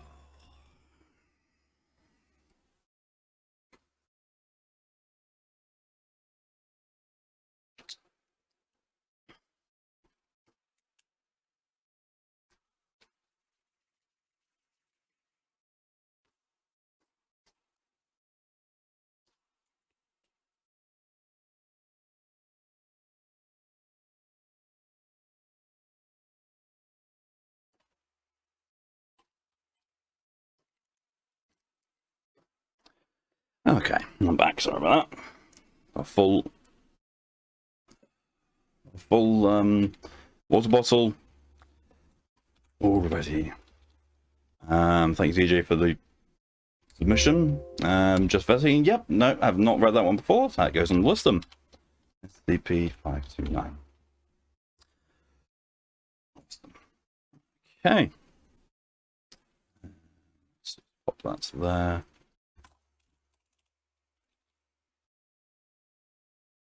So what I think you like this one. I think this one's a small. I think, to be fair, both of them seem to be small. Unless 1471 has got a load of extensions, which I don't think it does. Oh wait, no, it does. Well, it's timed.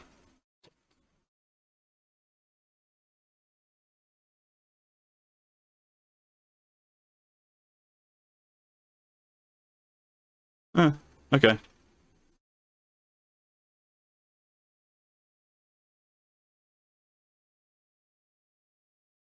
Right, okay.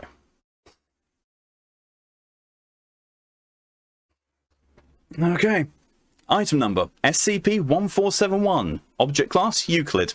Special containment procedures. All mobile devices that have 1471 installed are to be confiscated and analysed for any potential leads to other possibly affected devices. Afterwards, affected devices are to have their batteries removed, be assigned a designation, e.g. SCP-1471-number, and be placed in Storage Unit 91 at Research Site 45. All online application stores for mobile devices are to be monitored to prevent any inadvertent sales of SCP-1471. Suspected devices are to be targeted using self-upload malware in order to disable the device until it can be seized by field agents. Also, maybe see the Dr. Bright rules. That's a good point, actually. I'll do that. I'll do that after this one, and I will pause the redeems. There are pause redeems on the next SCP. We'll go with this one, then we'll go with 529, then I'll go and read, the things that Dr. Bright is not allowed to do. Description.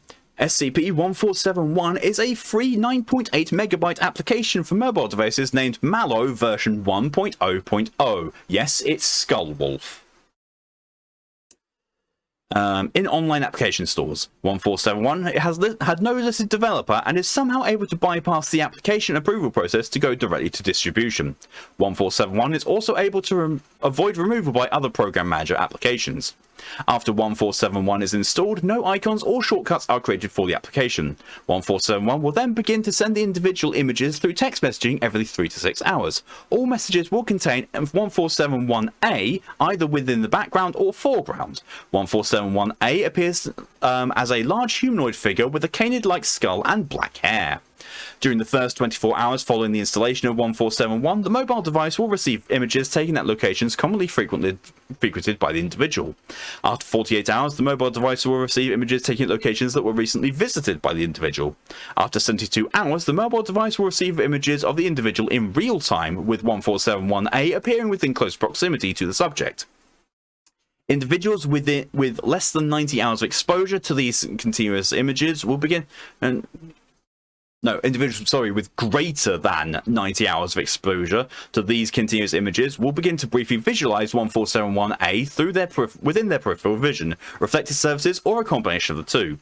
Continued exposure to 1471 after this point will cause irreversible and sustained visualizations of 1471A.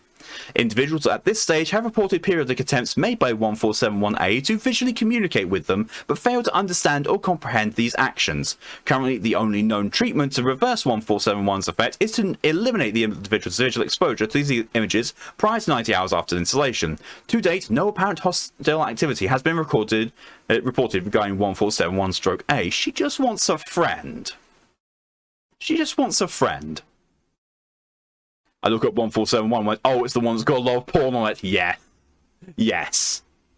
1471 is the big target of Rule 34 for SCPs. Weird enough, so 682. The murder crocodile. The immortal murder crocodile is also a subject of Rule 34. So yeah, that's interesting. And I've seen Rule 34 done of the pair of them together as well, specifically mimicking the often mean image of the 6 or 7 foot tall woman holding the 4 foot something woman up against a wall, and just, you know, with Mallow against the wall and 682 holding her there. Okay. After this, level 2 access required, access granted. Archival document 1471-01. Note, 1471 as posted on application stores. Mallow, version 1.0.0. Free. Reviews 0. Description: for blank.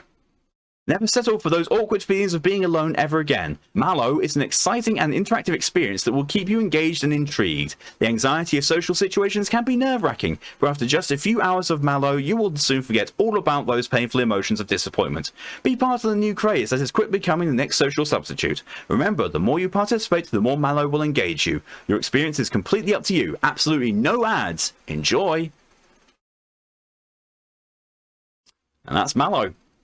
It has a link at the bottom, but that takes you to a tale, and I don't really do the tales because the tales are basically, it's like fiction written involving the SCPs themselves, and I prefer to just read about the SCPs via their files. It keeps its a certain theme that way. Now let's search up 529. Josie the Half-Cat.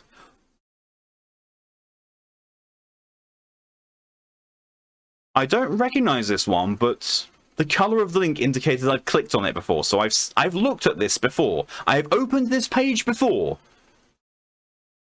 but I don't think I've ever actually read 529. Just gonna very, very quickly check through the list in case the search missed it.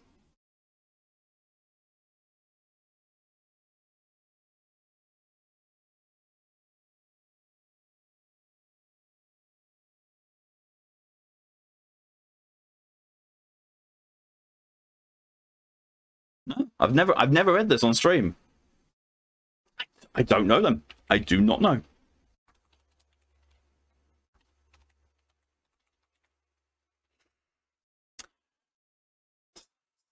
Except that. 529. Next SCP. Things Dr. Bright.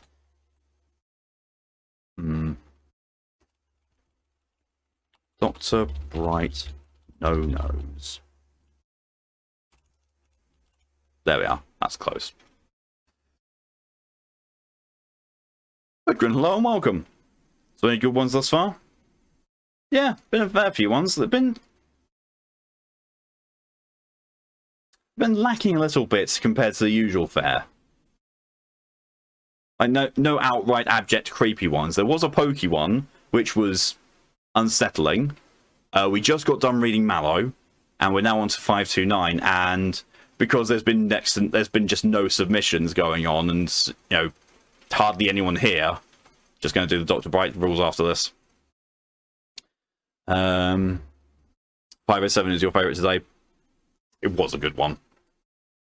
It was a good one. It was really entertaining, especially that, you know, interview like the end. So Abraham Lincoln was assassinated by Booth. Oh, bugger.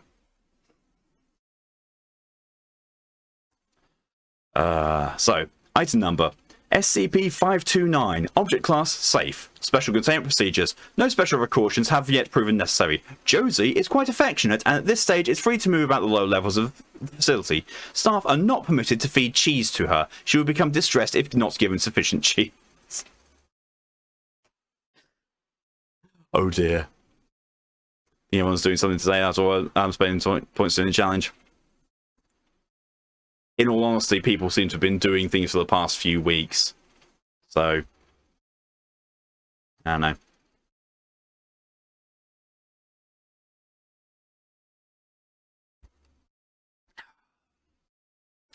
Description.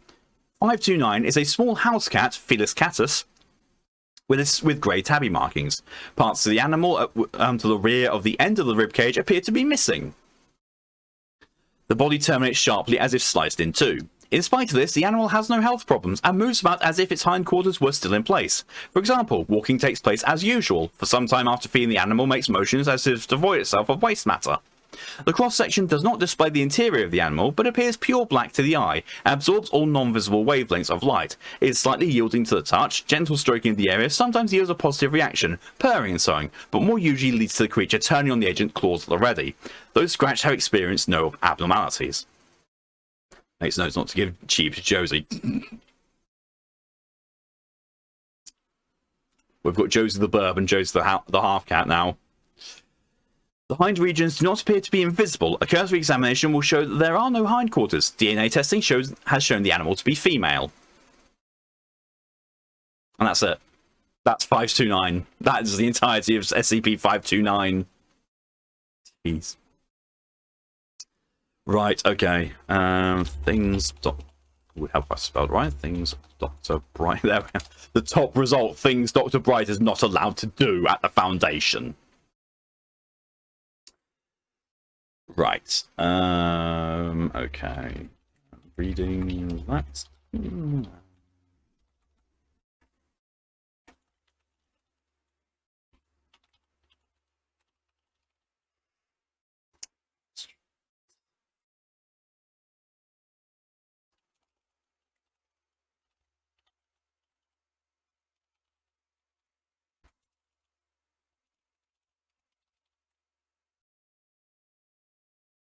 And we will decide the rest of the stream, what the rest of the stream's content will be after I finish this list.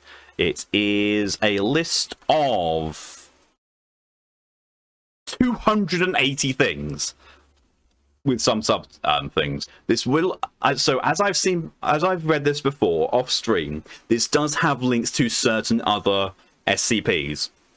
So if you know the SCPs, you'll get the jokes. If you don't know the SCPs, it might go over your head. I will in things to, you know, where I'm unable to explain what the SCP is. I will see if I can get a clarification on what the SCP is, and just yeah.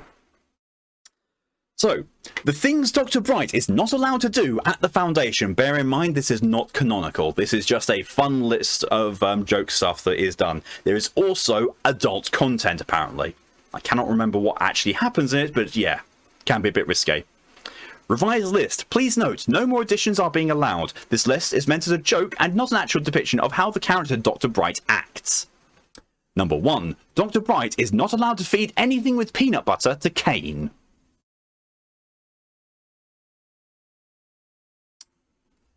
You have only 206 points, no SCPs to add. Bit sore and tired after afternoon moving in cramped spaces and ceiling being at levels of my armpits.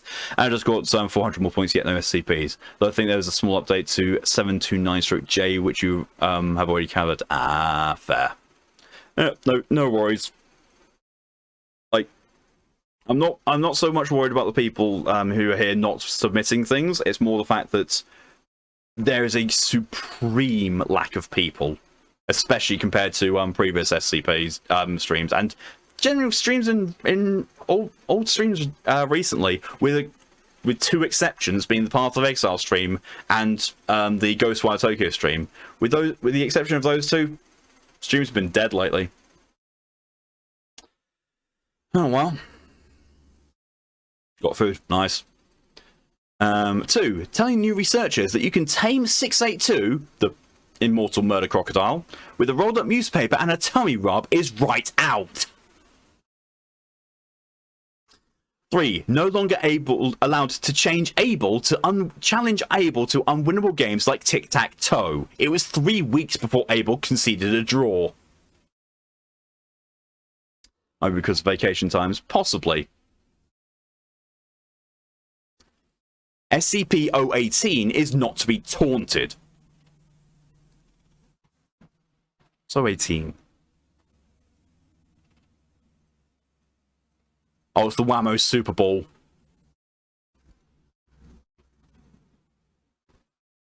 I need to open these in separate tabs because for some weird reason when I click on something it creates 2 links. Giving 113 to Diogenes is just plain pointless. What's 113? Small polished piece of red jasper, not composed of jasper. Population shoulders out of other recovered objects. Oh, it's the trans pill.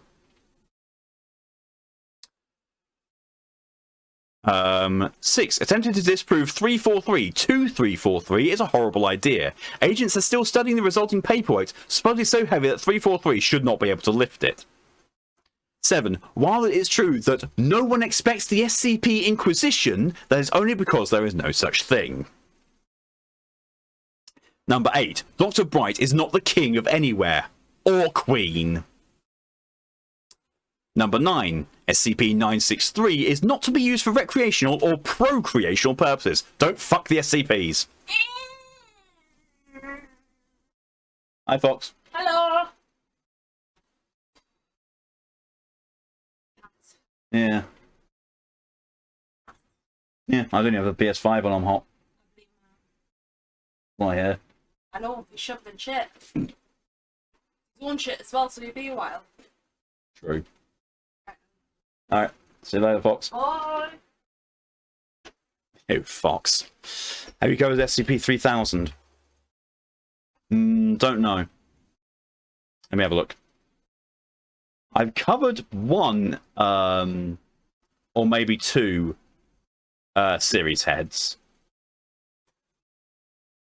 Not sure if 3000 is one. No, I've covered 3001, or 5000 and 6000. I've never done 3000. 690 points. If there's time after this list, then we'll go to it.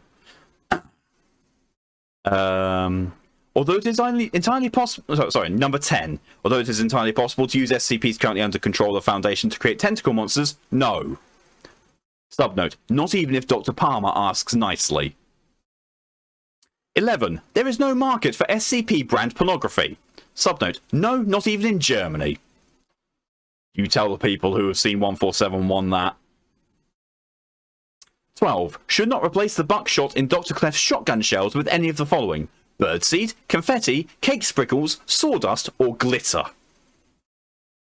13. The Better Business Bureau is not the correct agency for dealing with containment failures from horrible Eldritch artifacts sold by Marshall, Carter, and Dark. And thank you, Lydia, for your contribution to the Drunk Stream Challenge. Victims of SCP-217 are not toys. Subnote, nor are they to be used as props as a steampunk convention. 15. Dr. Bright is not allowed to bargain with personnel for their souls, not even if he can get them at a good deal. There's no porn, there is now. 16. Don't let Dr. Bright get a sample of 379. Let my laptop be the last victim. 17. Not allowed to go off my medication. 18. May not use any form of the word accident as an excuse. Here, just tired. No problem at all, Lydia. I hope you can get some good rest. Otherwise, the king of queen of everything. 19. Violate the dress code, even on casual Fridays. Subnote, no matter how many times you say please, Dr. Bright, we won't put any of the hats you've been asking about into the dress code. 20. If an SCP files says never to do something, it is not because we want to control your mind. Yes, it is. Subnote, no, it's not, and Dr. Bright may not edit this document. 21. 437 is not to be handed out as weaponry to unsuspecting new researchers. What's 437? It's a large grove of trees.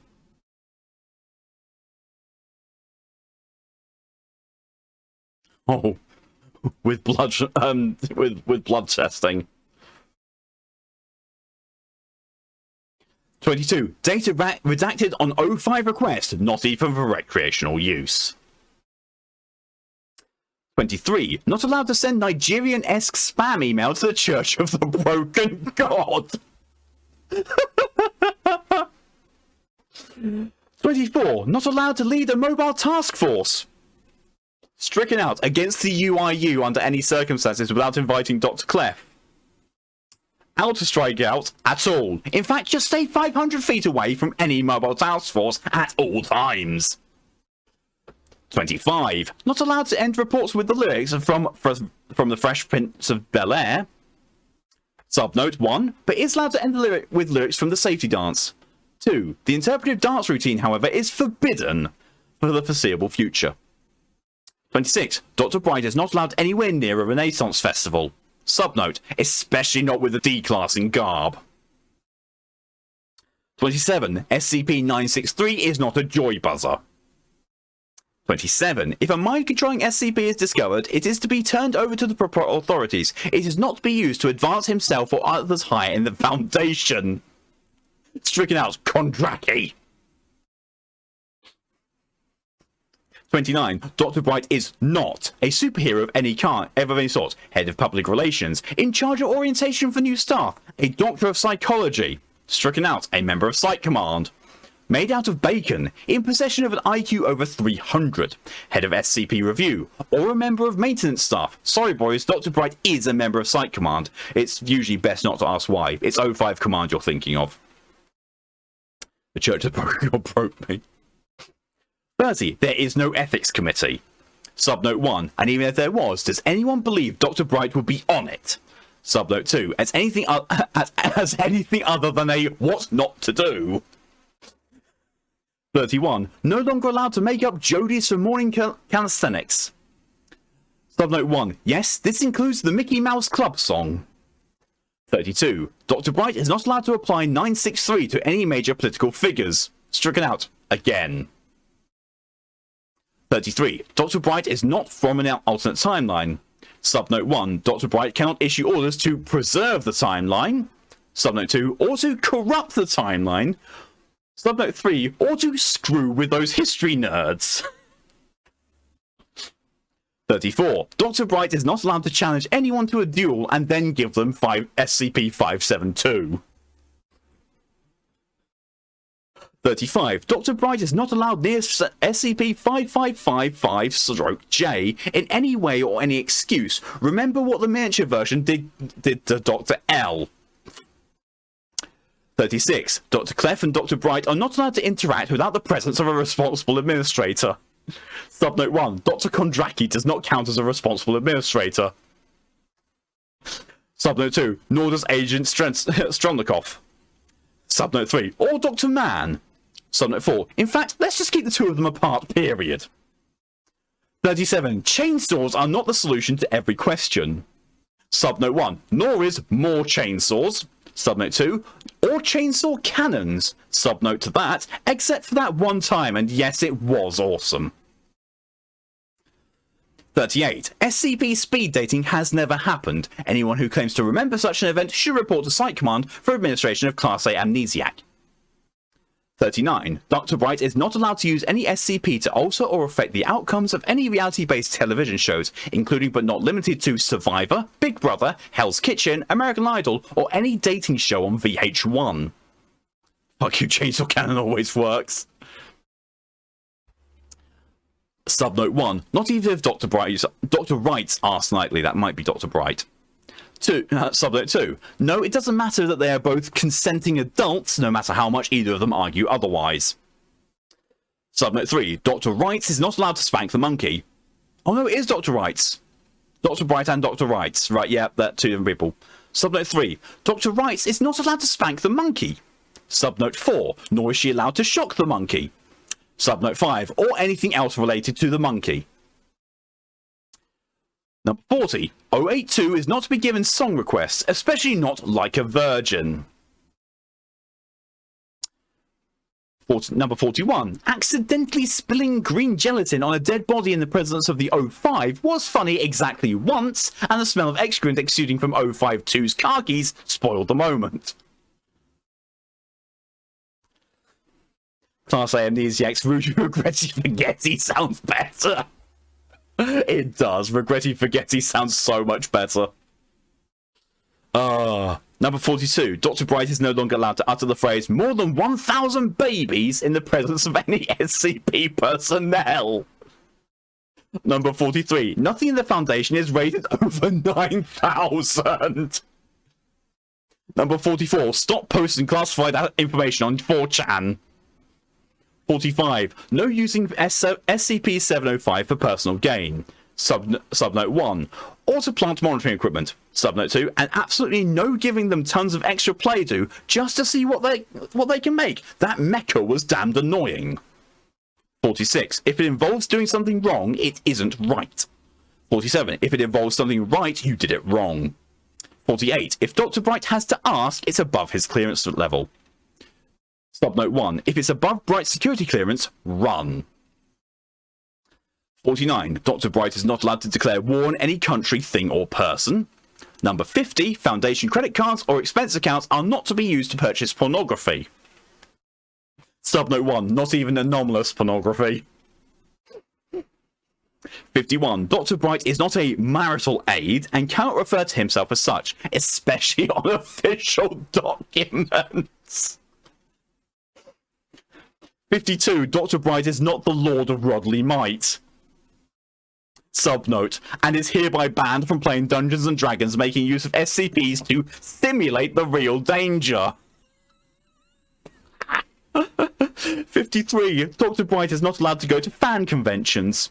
Subnote 1, let alone use them as recruitment drives. Subnote 2, especially not at furry conventions. Just how much did you buy? Yes. I think he probably just see, like, how much can I get away with buying? 54. When writing a report, more detail is expected than object class cater, special containment procedures, data expunged, description, data expunged. Subnote 1, and inventing new security clearances just so nobody can see what you've written is also considered poor form. 55. Showing Monty Python episodes to 239 was not a wise decision. Please never try this with any other reality warping SCP.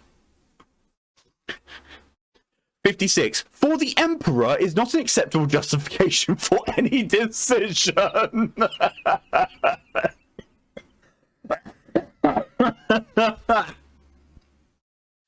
57. My evil twin did it is no longer considered a viable excuse. Subnote 1. Nor is my good twin did it, considering the implications.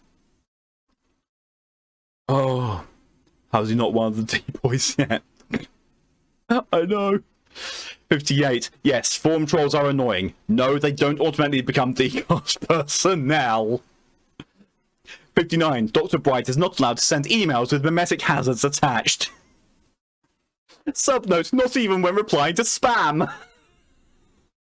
60. The ultimate showdown of Ultimate Destiny is not grounds to pit more than 15 combative SCPs, including 682 and Able, against each other. Subnote 1. Weeding out some of these slightly angsty teens with attitude problems, however, is. Subnote 2. Dr. Bright is not allowed to administer free hugs. 61. Not allowed to kick SCP-2558-J. Not allowed to play any type of ball game with 2558-J. SCP Dr. being a 40k fan actually scares you, yeah. Unless, if an SCP Doctor was a 40k fan and justified it with, because I've seen it's not real. That would be fine. Dr. Bright, on the other hand, would be, it could be real. No. No, Dr. Bright, we don't want it to be real. 40k does not need to be real. As amazing as seeing bolt guns in use would be, aka miniature rocket launchers, on a semi-auto setting or full auto setting.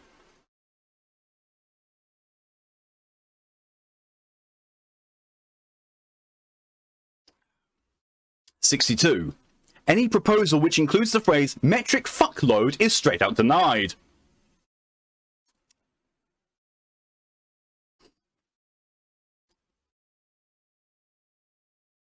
(63) This bit is stricken out.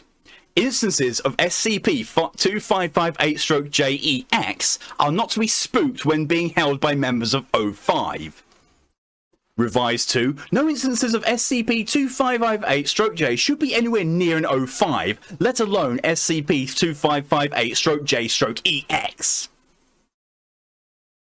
The Foundation motto is secure, contain, protect. Not any of the following. Stab carrion powerfully. Let's use it on 682. Throw the cheese. That's it, you're on cater duty. Can we put it in 914? Blood makes the grass grow. Kill, kill, kill. Fuck trees, I climb clouds, motherfucker. Someone is getting stabbed. Some days it should be. Whose hand is that? If all fails, poop on it. If all else fails, there's always the sun. We need bigger kittens. Society of creepy perverts. Fuck death, war, famine, and pestilence. We've got Cleft, Gears, Kondraki, and Bright. Throw decarts at it until it stops.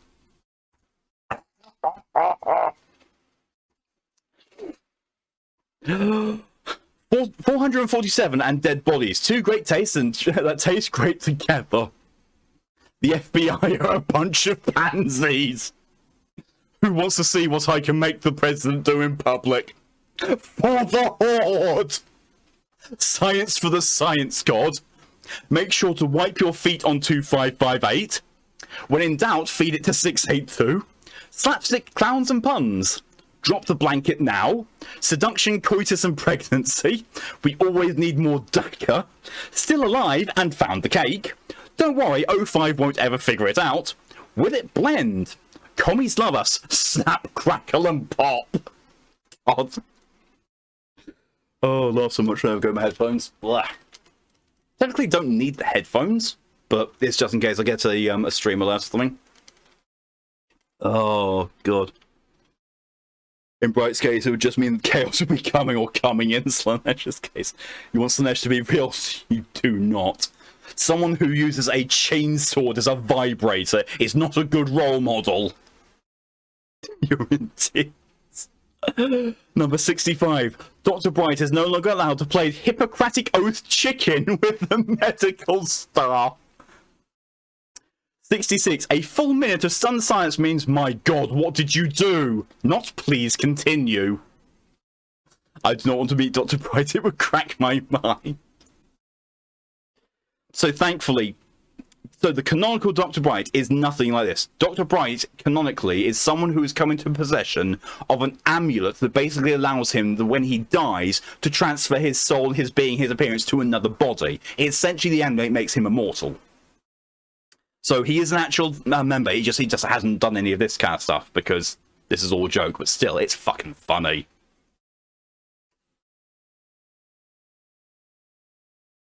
But yes, you wouldn't want to meet this Dr. Bright. Technically, I don't think I'd actually want to meet the real one either. Pranks placed into new staff's desks are not funny because they liquefied in record time. 68. Attempts to use Foundation radio telescopes to contact omniscient and omnipotent extraterrestrial entities will result in a bill for any damage to local space-time, including the cost of demoting objects to dwarf planet status. Using a chainsaw as a sex toy is metal as fuck. It is. But you should usually use some form of protection. Slaanesh just, presses it right there. I mean, to be fair, of the four Chaos Gods, if I had to pick one, it probably would be Slaanesh I'd ally with, because I'm just lewd as fuck. I don't know. Tzeentch. Tzeentch, maybe. Slaanesh or Tzeentch. Not Khorne, and definitely not Nurgle. 69. Nice. Despite his doctoral degree, Dr. Bright is not allowed to either prescribe or administer any of the following: enemas, homeopathic remedies, any sort of medication, free hugs, the healing power of laughter, more cowbell. So I pen to not meeting Dr. Bright/J, yes. Number 70. Dr. Bright is no longer allowed to offer the resolution of use more guns to any problem, or get bigger guns. 71. Despite what he may say and any evidence, no matter how plausible, the SCP Foundation has never and will never be associated with Hogwarts School of Witchcraft and Wizardry, and regardless of what Dr. Bright may say, he is not, and I quote, a real-life wizarding tutor. Subnote, nor is he a vampire. That was body glitter and bad acting. Additional subnote, and despite what the computer file on him may say, he is not Muad'Dib. The spice can flow just fine without him. Tzeentch would just give me headaches, so I would take Khorne because then I can share the pain. I mean, yeah, corn goes blood for the blood god, and it literally is. Just any blood. Doesn't matter. 72. The Tamlin House School of Witchcraft and Wizardry is just a plain bad idea. No, it's just a dad that hugs everyone. Yeah, with plagues. 73. If Dr. Bright is ever found under the influence of any recreational substance, he must immediately be contained under level 15 containment. If you want to know why, please refer to the security tapes for X date between the hours of this AM and this PM. Subnote, if Dr. Bright is found deliberately getting high to get out of paperwork, he is to be placed in a Type 4 cell and hosed down with cold water from a pressurized hose for no less than 5 minutes. Maybe this will teach you that drugs are bad, okay? 74. Cthulhu and Rillier are not valid reasons to send Pandora's box into the Pacific Ocean in order to capture them. Furthermore, these are not even SCPs, and I will find the person who decided to enter a database file for them. Number 75. Dr. Bright is not allowed to upload visual mimetic kill agents to 4chan, 7chan, or any image board. Well, okay, maybe to 4chan, but it'll be doing the gene pooler service. 76. Dr. Bright cannot charge the standard issue D-class uniform to black pants with a red polo shirt. Subnote, I see your reasoning, but we just don't want it to be associated with Star Trek. 77. No matter how many times he may claim it, no matter how many uniforms we may confiscate, Dr. Bright is not a ninja, nor has he ever been. Subnote, no, not even if he uses SCP-281 to do it. 78. There are no security codes for Zombie Conga Line, Badass Hat, Vampire Can-Can, Disco Corpse, Intense Homoeroticism, Extreme Crotch Violence, Man Disguised as a Palm Tree, Man with Porn Stash, Kung Fu Rasta, Puppy Eating Monks, Justifiable Homicide of all you dumb ass mother humpers. Bright Family Reunion, Code Brown, find a place to hide and make sure you leave an offering of booze outside your door. Dr. Kondraki Beach Party. 79. Just because Dr. Bright is a doctor does not mean that he is the doctor, no matter how many British men he possesses. Sublet, no SCP-963 is not proof against this. Additional subnet, nor is any structure that results from placing 1481 inside a police call box. Adopting female members of the staff and calling them companions is right out. SCP-297 is not a sonic screwdriver. The Doctor Who? 80. While humour can be an effective way to improve staff morale, it is highly inappropriate to make your mum jokes in the vicinity of SCP-597. 81. Dr. Bright may not classify any researchers, including himself, as a mimetic hazard. 82. Dr. Bright is no longer allowed to accept or use the following as payment for bets: your soul, anyone else's soul, virgin's blood, reproductive organs, SCPs, memories, real or imagined, pieces of your past. I've no idea how that worked with Clef, but apparently he can do it. The Island of Manhattan, beads, firstborn children, secondborn children, red-headed stepchildren, rented mules, gold spun from straw, a child's laughter, a child's tears, ponies, anyone's grandmother, anyone's grandfather, anyone's sister, any blood relative. 83. No matter how many times he photoshops himself into a picture of 682, and no matter how many Australians he possesses, Bright is not and never was the crocodile hunter. Subnote, nor does every SCP/D-class really hate it when you jam your thumb up their bum. For the subnote, and he's not allowed to do that right now.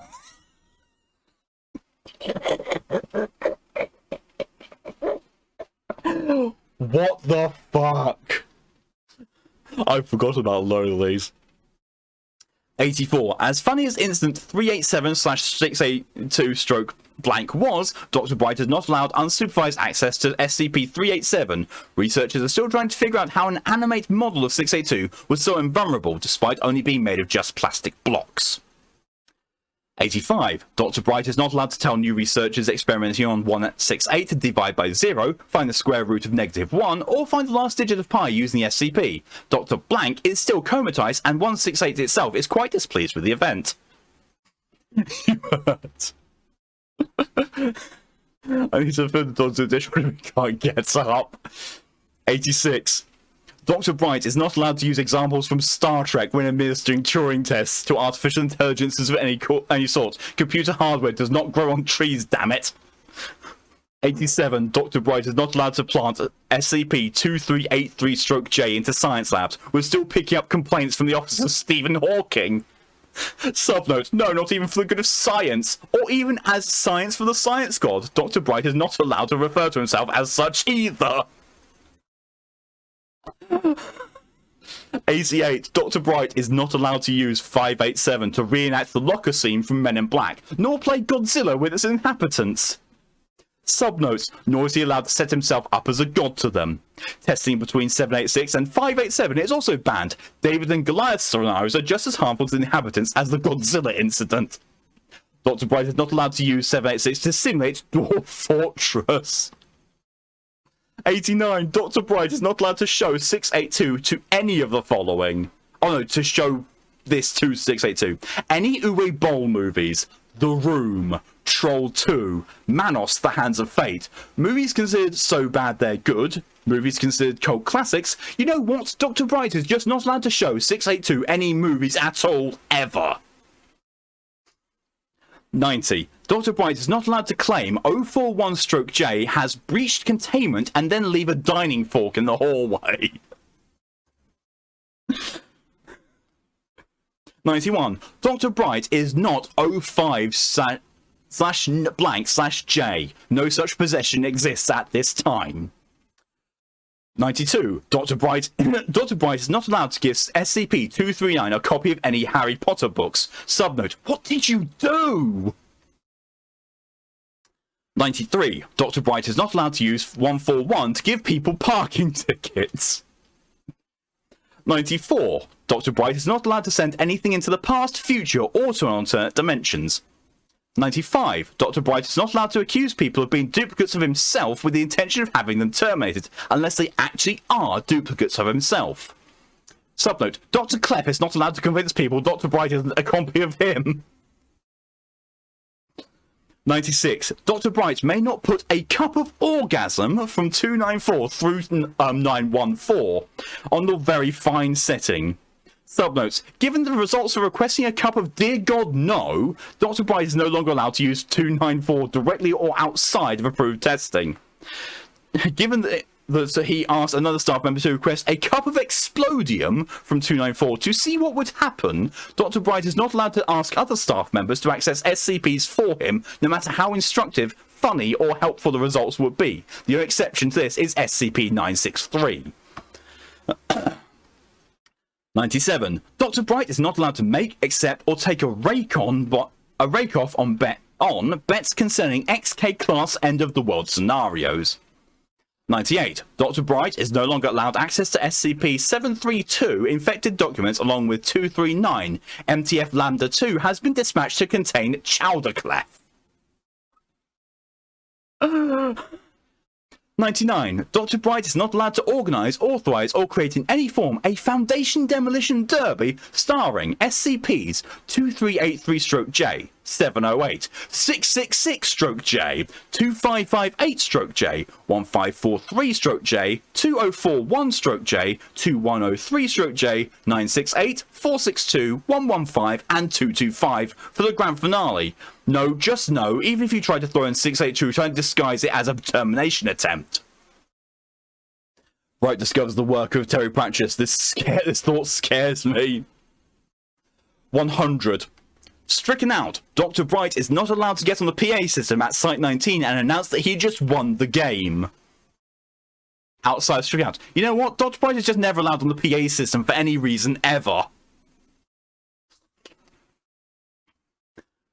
101. Dr. Bright is not allowed to request access to all cubicle SCPs to make a fort of any kind. 102. Dr. Bright is not allowed to play Hot Potato with 963.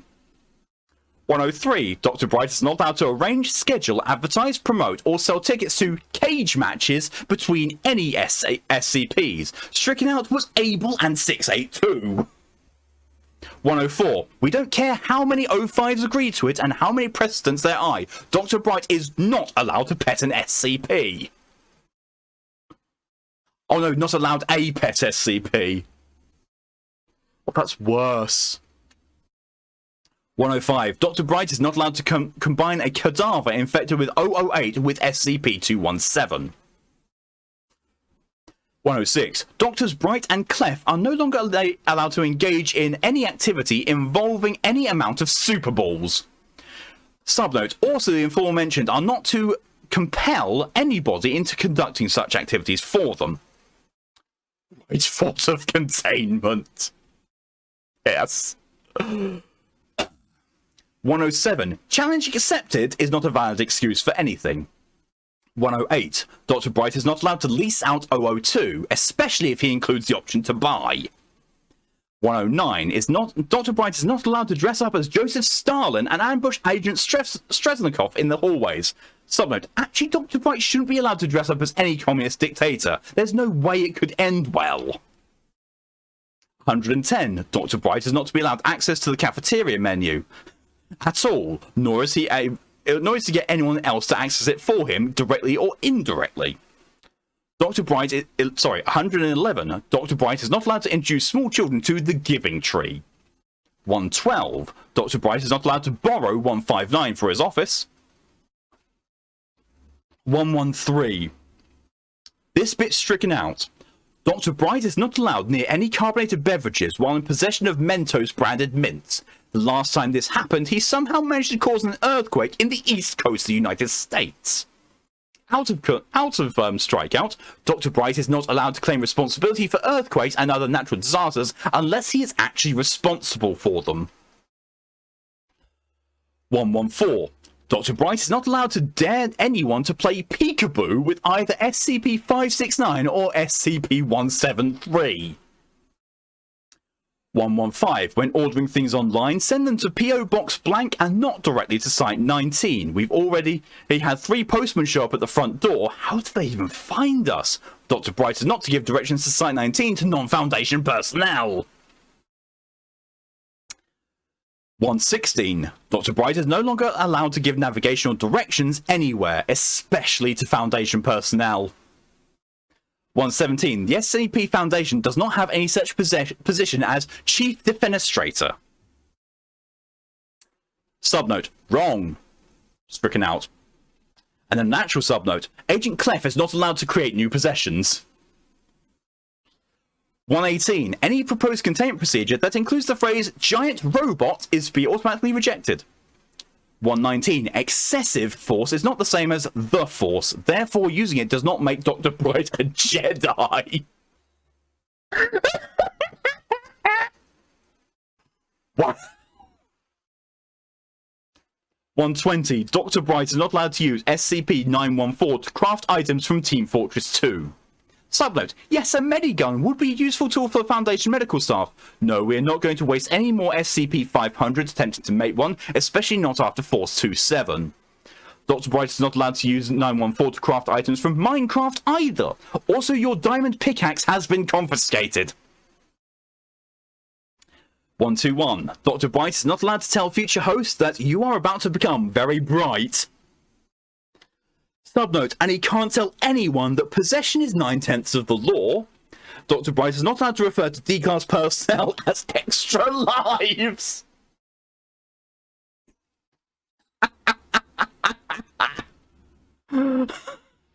One, two, two. Dr. Bright is not allowed to send SCP-1004 over an email message. 123. No matter the electricity savings, no project of 158 is to be used for illumination. 124. SCP-001 is not Dr. Bright's penis. Subnote. The hammer is not his penis. Dr. Bright is not allowed to use his genitals for construction purposes. Use the force, Doctor. Use the... No. Too much, Doctor. Too much force. 125. Dr. Bright possesses the ability of consciousness transfer and the artifact 963. He does not possess any of the following: laser eyes, laser nostrils, laser redacted, any lantern ring, an adamantium skeleton, Andoril, Mjolnir, a map leading to all of the Nazi gold, an ancient medallion, a copy of the Necronomicon, Subnote, a James King version of the Necronomicon. Cybernetic implants of any kinds. The Dragon Zord. I don't care how you did it, put it back. The seventh element of harmony. Infallible Gaydar. Infallible Judar. The Touch. The Power. The Secret.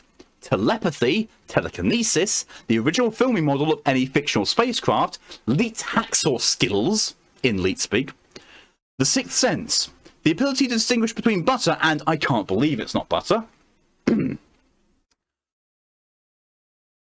126. If Dr. Bright's current form is sighted near an armory without express permission, initiate evacuation procedures. The gay what? Gaydar. the thing that people say that, yo, they can tell gay people are nearby. Gaydar. You can tell someone's gay just by looking at them. Gaydar. That sort of thing. 127. Dr. Bright is not allowed to test SCP-826 with anything. Especially his self-authored comic book entitled Dr. Bright and the 79 Virgin Playboy magazines. 128. Dr. Bright is a genius. Second best only to Meh. He and I are buds, lols. Subnote. Stricken out. Dr. Bright is not allowed to give SCP-732 access to this document. Actual subnote. Dr. Bright is not allowed to give any SCP access to this document without O5 approval. I read up a gay's old joke, yeah. Gaydar is a web. Yep. 129. Dr. Bright is not allowed to tell new D-Class personnel that 439 has escaped into the barracks. 130. Dr. Bright is not allowed to convince other personnel that they are actually Dr. Bright. 131. Dr. Bright is not allowed to challenge 082 to a drinking contest, even if he's positive he can win. 132. We have never had a Jamaican vacation giveaway. Dr. Bright is not in charge of it, and SCP-342 is not the official Foundation travel voucher. 133. Dr. Bright is not allowed access to SCP-243 except under strict supervision. I think we all remember the Great Marital Aid Migration of 2011. 134. Dr. Bright is not allowed to challenge Dr. Gerald to a race involving anything. 135. Dr. Bright is not allowed to access any networking equipment belonging to the IT department. 136. Dr. Bright is not to bring samples of 1361 to Foundation potlucks, barbecues, or charity food drives. 137. SCP-963 is not a soul gem, and making a contract with Dr. Bright will not turn you into a magical girl. Subnote. Not even if he includes a magical girl outfit. 138. SCP-963 is not the soul gem. Bright does not have access to the Infinity Gauntlet. Please stop glaring at people who annoy you and snapping. 139. Dr. Bright is not allowed to use SCP-137 on any Hasbro product. Subnotes. Under no circumstances is Dr. Bright allowed to expose 137 to Warhammer 40k miniatures. Again, not even an attempt to terminate 682. Or anything made by Wondertainment. I mean, I can see his logic. We know we need to terminate 682. Space Marines! If anyone could do it, it would be Space Marines. Again. Yeah, the again part. 140. Not allowed to have Abel get into arguments with forum trolls. 141. Dr. Bright is not allowed to go trick-or-treating. Ever. 142. Abel is not Kratos.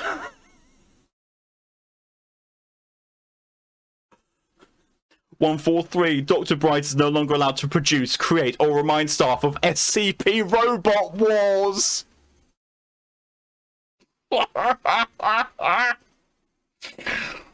Oh my god. What's up, Lydia?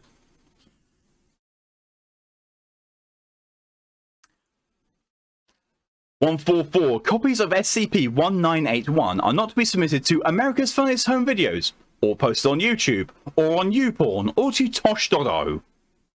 145. Dr. Bright is not allowed to just say no to O5 orders on the grounds they are the instances of SCP-5200-J. 146. Dr. Bright is also not allowed to refer to any Foundation personnel as the cool kids. I know, me, I just woke back up. Aww. Sleepy Protogen.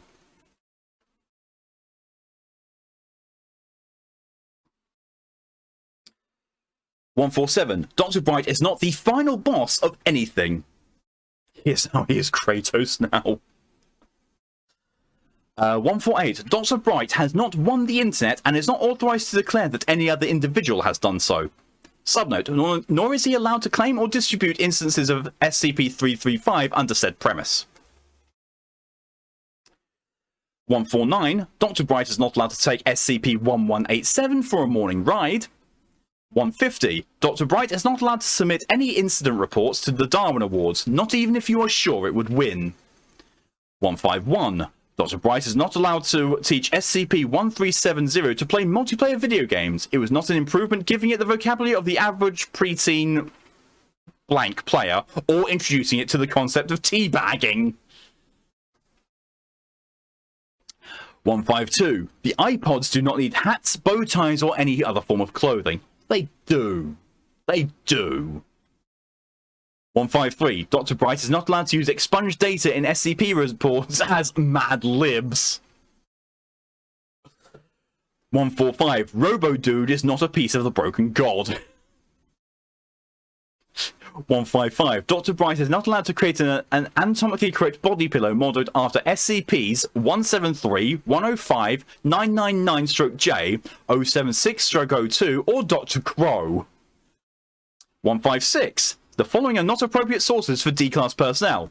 Temp agencies, Craigslist, reality show talent pools, Jerry Springer tapings, orphans, urchins, ragamuffins, those sons of bitches who scrapped up my paint job in the car wash, ex-girlfriends, ex-boyfriends, ex-partners of any gender variation whatsoever, staff members' in-laws, YouTube comment threads, forum trolls, angsty teens, bad applications to the SCP Foundation. 2 exceptions have been made, but the rest were off limits. Occupy Wall Street, the Tea Party, the Green Party, the Green Party, the Gathering of the Juggalos. How the fuck do they work? 157. The following items are not SCPs. Rainbows. Double rainbows. Rain booms, whether sonic or otherwise. The tides. The moon. Fucking magnets. Rocks that skip 3 times before they go underwater. Soy cheese. Hippies. Hipsters. MILFs. G-MILFs. GG MILFs. Actually funny SNL skits, as these do not exist, they cannot be SCPs. Anyone's breasts, people who can solve Rubik's Cubes of any size, any Pokemon. 158. Nobody ever refers to Dr. Bright as Tim, and he is no longer allowed to reduce news personnel to SCP-524. There are some who call me Tim. 159. The platypus is not an SCP. No, really. No, not even an EX. 160. Dr. Bright is not allowed to test internet creepypasta rights using D-Class personnel. 161. SCP-963 is not a Millennium item. MILF. I wonder what would happen if Dr. Bright J encountered SCP-729-J or SCP-666-J. Oh Christ, he was behind Gastric Ragnarok. 162. Dr. Bright should refrain from trying to convince 237 to become a brony. Subnote, not even to improve his disposition. For that matter, trying to make SCP-042 a brony will just make things worse. 163. Putting an equine, no matter how small, through SCP-914 on very fine again is strictly forbidden. Subnote, no, you cannot keep it. 164. The answer to a containment breach is never to recruit a team of teenagers with attitude. Subnotes, or to send 5 rings to 5 special young people, or to ask junior staffers if they are bad enough dudes to contain the breach. 165. Dr. Bright is not allowed to claim he has been trained to conquer galaxies. 166. Dr. Bright may not attempt to neutralize 682 using the power of friendship, the power of love, or any other sort of power which has not been proven to actually exist. 167. Dr. Bright does not remind anyone of the babe with the power of voodoo and is not allowed to tell anyone else that they remind him of same. 168. The Chaos Insurgency has no interest in summoning demons to the material universe to serve the ruinous powers of chaos, and therefore Dr. Bright is not permitted to inform new researchers otherwise. 169. Dr. Bright is not allowed to write an SCP-582 account in order to deal with junior staff members who get on his nerves. 170. Dr. Bright is not allowed to stick refrigerator magnets to any magnetic objects within Foundation control. 171. SCP-1916 only works if administered orally. We know this. There is no reason to test further, Dr. Bright. 172. Why not? Is not considered authorization for SCP cross-testing.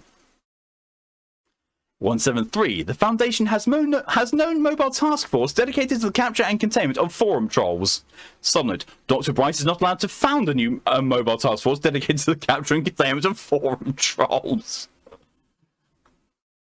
174. The Serpent's Hand is not a synonym for masturbation. 175. Yo mama is not so ugly 096 didn't look at her. 176. SCP-173 is not a babysitter.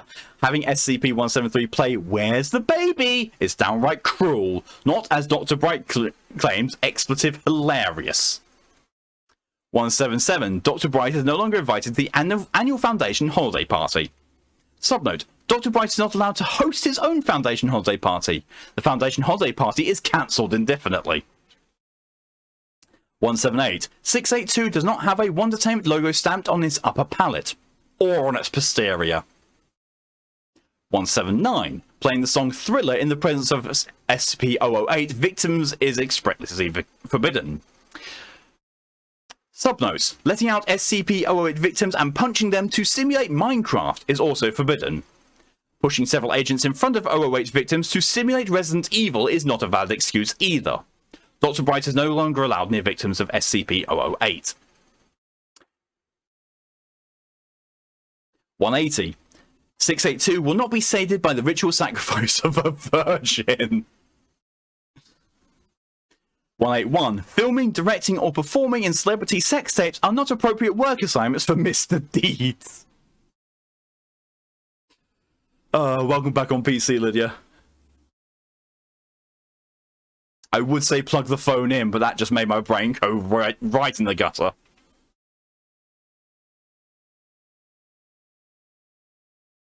My SCP should be classed as an SCP. It's too dangerous. Thank you for the hydration reminder, E.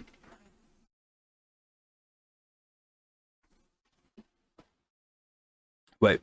Oh, your bed. Your bed should be classed as an SCP. Yes. And thank you as well, DJ.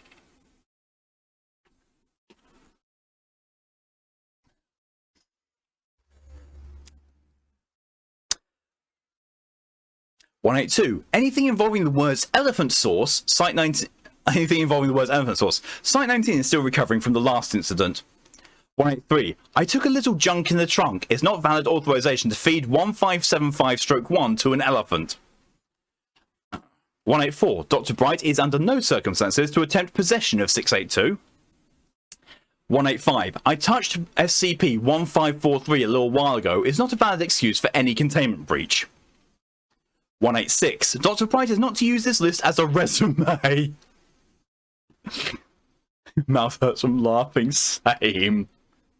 187. Dr. Bright may not begin his sentences with "thou shalt not," especially in the presence of SCP-343. 188. Use of any number of negatives to obtain security clearances will result in swift punishment.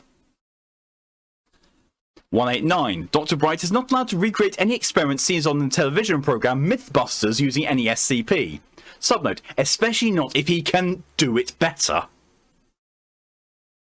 190. Regardless of whether or not it exists, Dr. Bright certainly does not enjoy diplomatic immunity as local counsel of the Islamic Republic of Eastern Samothrace. 191. Dr. Bright is not allowed to put SCP-278 into SCP-194 on course, so I can learn to make more of them. 192. Dr. Bright is not allowed to relocate 079 onto any form of high-capacity data storage device. 193. 1156 is not Dr. Bright's royal steed. 194. Dr. Bright is not allowed to use 1543-J to launch 727-J into itself. Again. 195. Even if Dr. Bright is wearing an eye patch, he is not allowed to keelhaul anyone.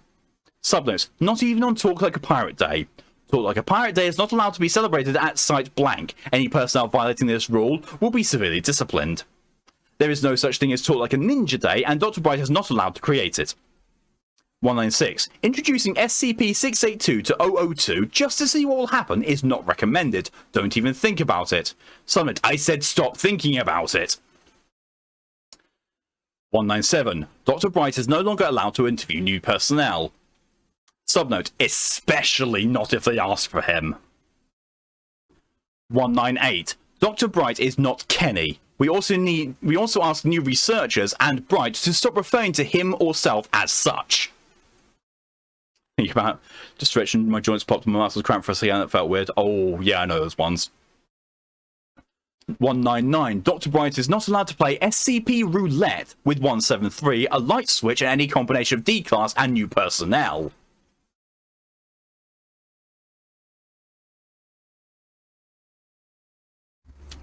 $200. Dr. Bright is not to ask SCP-738, what would you want in exchange for not making this deal with me?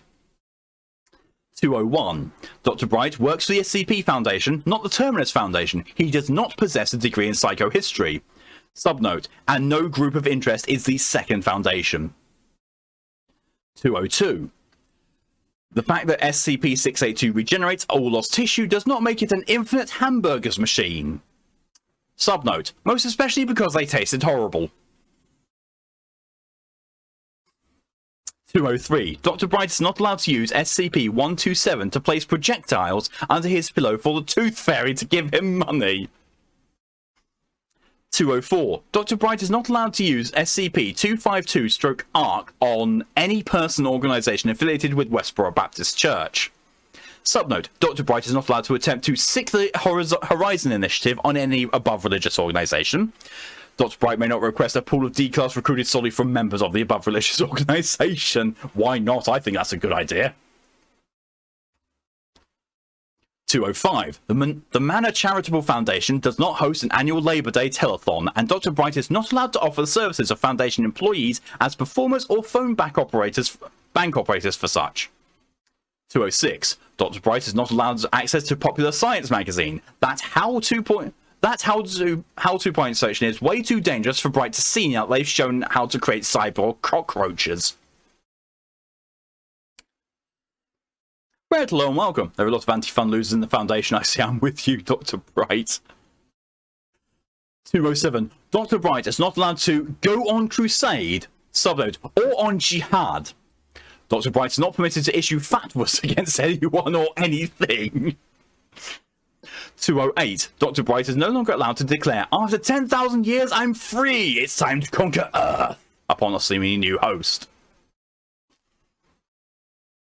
209. All Foundation personnel are now required to attend a seminar on the difference between being an original idea and a good idea before being allowed new or continuing contact with Dr. Bright, Dr. Clef, or Dr. Kondraki. 210. Dr. Bright does not have 10 tons of gold hidden somewhere at Site 19. 211. SCP-963 is not to be given away as a good luck charm. 212. Dr. Bright is not a wizard, no matter what he might tell you. Subnote, he is not an alchemist either and is not to be consulted regarding alchemical issues. Or a witch. Dr. Bright is not magic and cannot perform magic, and must give a sufficient explanation to any actions he undertakes. How many of these are there? 280. So we're getting towards the end. 213. Dr. Bright is not, nor has he ever been, the undisputed SCP Intercontinental Champion. 214. Dr. Bright is no longer allowed to run through any site while screaming, "The caterer's loose!" unless it's an actual emergency. Subnote, claiming it's for research on the effects of social engineering is not an emergency. Nor is using it to clear out the area Dr. Bright is otherwise restricted from entering due to reasons given on this list. Dr. Bright may not start referring to any persons or SCPs as the Cater in order to circumvent these rules, unless they are actually classified as Cater. 215. Dr. Bright may not tell anyone that SCP-920 will show them to their quarters again. We're still looking for 12 D-Class personnel who have disappeared in the Pyrenees. Or the Pyrenees.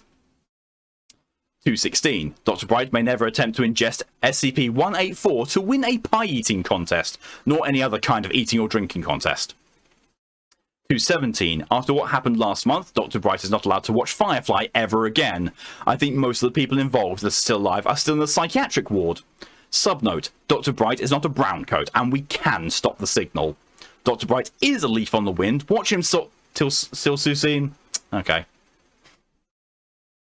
218. Dr. Bright is not allowed to come within 5 meters of any explosive device or detonation device. Remember what happened at area blank. Subnote, not even if Dr. Iceberg asks nightly. Trying to blow up 682 is not a valid excuse. 219. Attempting to make shadow puppets with SCP-017 is forbidden. Subnote, trying to entertain SCP-053 is not a valid excuse. 220. Dr. Bright is no longer allowed to stand in a corner and twiddle his thumbs. 221. Dr. Bright is no longer allowed to use the words swag, swagget, swaginator, swagify, or super swag to define himself or any other persons.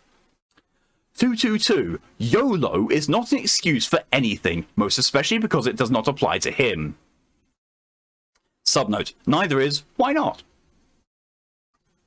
223. Dr. Bright is not allowed to convince or ask anybody ever to play a game of Patter Cake with SCP-049.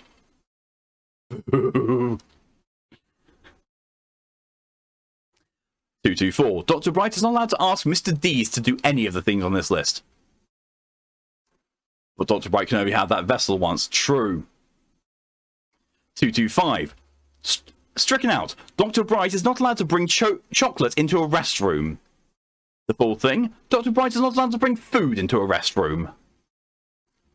Why not is my favourite reason to do things. Same.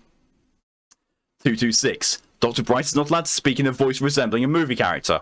Subnote. Dr. Bright is not allowed to reenact any movie, even G-rated ones. 227. Dr. Bright is not allowed to do anything related to the sport of cheerleading. 228. SCP-957 is not a prerequisite to becoming possessed by Dr. Bright. 229. Dr. Bright is not allowed access to SCP-1197 for the purposes of corroborating with himself. Subnote. Dr. Bright is still not allowed access to 1197 for purposes of propositioning himself.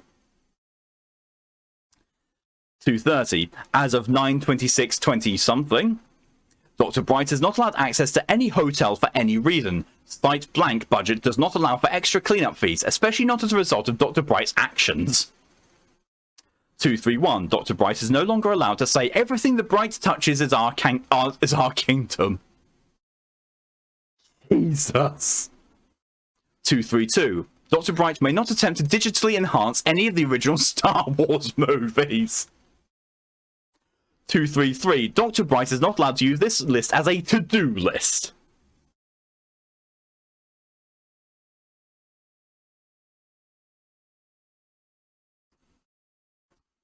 Two phrases that scares me are, it seemed like a good idea at the time, and for the greater good, especially from leaders.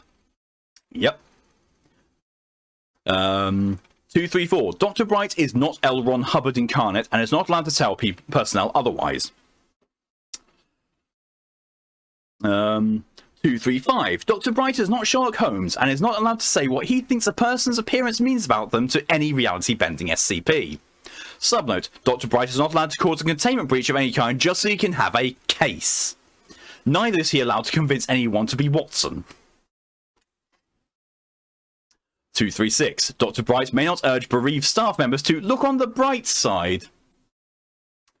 Subnote. Nor is he allowed to refer to any name-related puns as his bright ideas. Dr. Bright is not allowed to refer to any SCPs, Foundation resources, or personnel as his fancy dancing pants. 237. Dr. Bright is not allowed to use SCP-1994-J with Dr. Kane. Hours of actual productive research are as yet to be recovered. 238. Dr. Bright is no longer allowed to play chicken with members of any department. 239. Dr. Bright is not allowed to order the works from the cafeteria. Subnote. Dr. Bright is also not allowed to put anything on his tab. 240. Dr. Bright is no longer allowed to commit seppuku. Subnote. Even if he has even if he has an audience, especially a captive one. 241. Dr. Bright is not in possession of any of the following: a bright mobile, bright-orangs, a bright claw, a bright suit, or a baseball bright. Subnote. Dr. Bright is not allowed to yell to the Bright Cave. Oh my god. 242. Dr. Bright is no longer allowed to sing Silent Night following the All Is Bright incident. Now just imagine Dr. Bright wearing the necktie from Disco Elysium. Jesus. Yeah. 243. Dr. Bright is no longer allowed to commission, produce, advertise, or display animated videos to anyone with the subject "What happens when you fuck up" containing SCP, number inserted here. Subnote. No, it is not educational, Bright, not the way you show it. 244. Dr. Bright is not allowed funding to replicate the experiments of Dr. Krieger from Archer. 245. Dr. Bright is not allowed to try to convince personnel to replicate his famous high dive into SCP-120. Subnote. He is not allowed to talk about his famous high dive into SCP-120. 246. Dr. Bright is not to be referred to as Rainbow Bright. 247. Dr. Bright is not allowed access to infants for the purposes of becoming the Baby New Year. 248. Dr. Bright is not allowed to create the thing Dr. Bright is allowed to do as the Foundation list by listing everything that isn't on this list. Just because it isn't on this list doesn't mean you should do it. Subnote. He may, however, request for one to be created. He may not, however, suggest what it should be on said list. 249. Dr. Bright is not to attempt to neutralize 1013 just because he can do Fluttershy's stare. 250. Dr. Bright must not create an infinite logical loop to less feeble-minded individuals. 251. There is no such department known as the Bright Ideas Department. Furthermore, if such a department did exist, Dr. Bright would not be in the employ of this department. 252. Dr. Bright is not allowed to throw himself through a window for any reason whatsoever. 253. Dr. Bright is not allowed to convince anyone to cough in front of SCP-049. 254. Dr. Bright is not allowed to use any green dyes for the purposes of being creative. 255. Because reasons will no longer be accepted as a viable excuse for removing any SCP from containment. 256. Dr. Bright may not refer to anyone as a peasant. Why not? I do. 257. Dr. Bright is not allowed to attempt to convince anyone that shouting "Bing Bong, bring it on" while ringing 513 will negate its effect. 258. Dr. Bright is not allowed to arrange gladiatorial arena combat between D-Class, especially if any SCPs are used. 259. SCP-173 does not just want a hug, and Dr. Bright may not attempt to convince anyone otherwise. 260. Because there's an alternate universe me who wouldn't do it is no longer a valid reason for violating containment procedures. 261. Dr. Bright is not allowed to attack instances of 217 claiming that the Borg have attacked. 262. Dr. Bright is not allowed access to visual or audio recordings of anything deemed viral. The original thing was the dance craze dubbed the Harlem Shake. 263. Dr. Bright is not allowed to start any drag races between D-Casters and Casting Cards and SCP-096. 264. Dr. Bright is not allowed to yell out "immigration" near any foreign personnel. Jesus. 265. Dr. Bright is not allowed to reenact any scene from Pulp Fiction. 266. 266. Dr. Bright is not allowed to convince anyone to have a friendly staring contest with SCP-096. Yeah, hello and welcome. You've got to SCP Day. No worries at all. We are getting close to the end of the list of things that Dr. Bright is not allowed to do, and we'll be finishing off around then. Sounds like Dr. Bright is 99% of why anyone would work at the SCP Foundation willingly. 267. Dr. Bright is not allowed to open 1025 on random pages in front of anyone. I feel like you need a trinket. That's why I've got cider.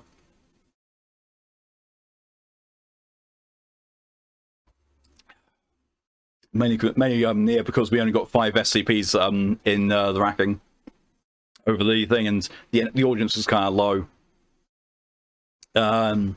268. Dr. Bright is not allowed to dare anyone to finish SCP-1997. 269. Dr. Bright is not allowed to send a slinky down SCP-087.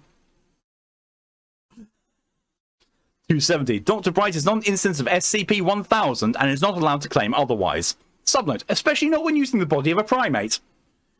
271. Dr. Bright is not allowed to use SCP-884 for shaving purposes. Subnote, nor any other personal care purpose, nor for any non-approved purpose whatsoever, especially not for the purpose of making people doubt that he's not allowed to use it. 272. Dr. Bright is not allowed to claim the researcher Zin Kiryu is the new master of butterflies due to her extensive work on butterfly-related SCP items. Subnote, King of the Butterflies is not an inheritable title. No, not even Kondraki really is dead, which if true, Dr. Bright isn't cleared to know. Researcher Zin Kiryu is also not to be referred to as by Dr. Bright as Queen of the Butterflies, Mistress of the Butterflies, Supreme Princess of the Butterflies, Great Shepherd of the Butterflies, Second Cousin of the Butterflies, or Major Associate of the Butterflies, or any grandiose title referring to butterflies. Lady Butterfly reincarnated. 273. Dr. Bright is not allowed to tell new Foundation recruits fictional horror stories involving his family. 274. Dr. Bright is not allowed to tell new Foundation recruits factual horror stories involving his family. 275. He is definitely not allowed to edit the list just to mess with people on Tumblr. 276. We do not talk about bottled dick. Subnote, especially not over the site intercom, loudspeaker, megaphone, group chat, email, or any other device intended to speak to large numbers of people at the same time. 277. We really mean it about editing the list to mess with people on Tumblr. 278. Dr. Bright is not allowed to transfer his consciousness into a YouTuber in order to make serious videos about himself or his family. Subnote, especially if it's all true. 279. Dr. Bright is not Hades nor any other Greek god. Subnote, I don't care if it's Hercules' version or Lore Olympus. Wash off the blue body paint now. And please stop trying to set your hair on fire.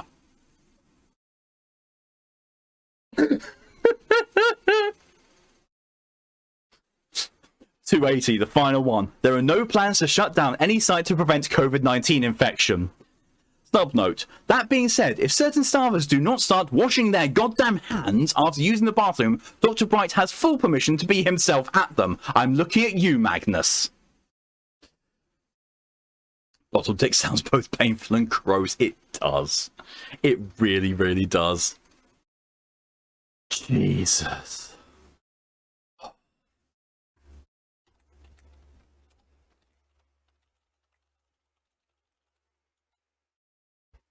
Let me just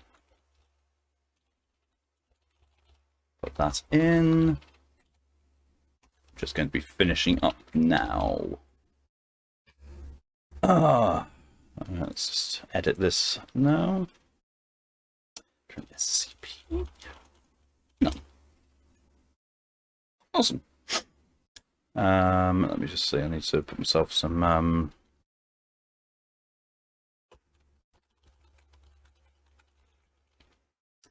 title for the stream is going to be too many bright ideas, I think, after that. Stream.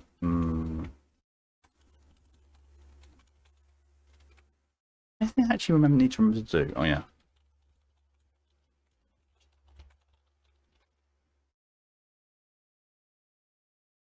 Also sounds weirdly Icelandic. It does. Dr. Bright's no list is officially my favourite thing I've seen from the SCP Foundation. Bearing in mind it is a non-serious thing, it is classified as a joke, but yeah, it's still good. E given permission to beat the living shit out of people for not washing their hands. It's amazing. Yep. You don't wash your hands? Dr. Bright, have at it.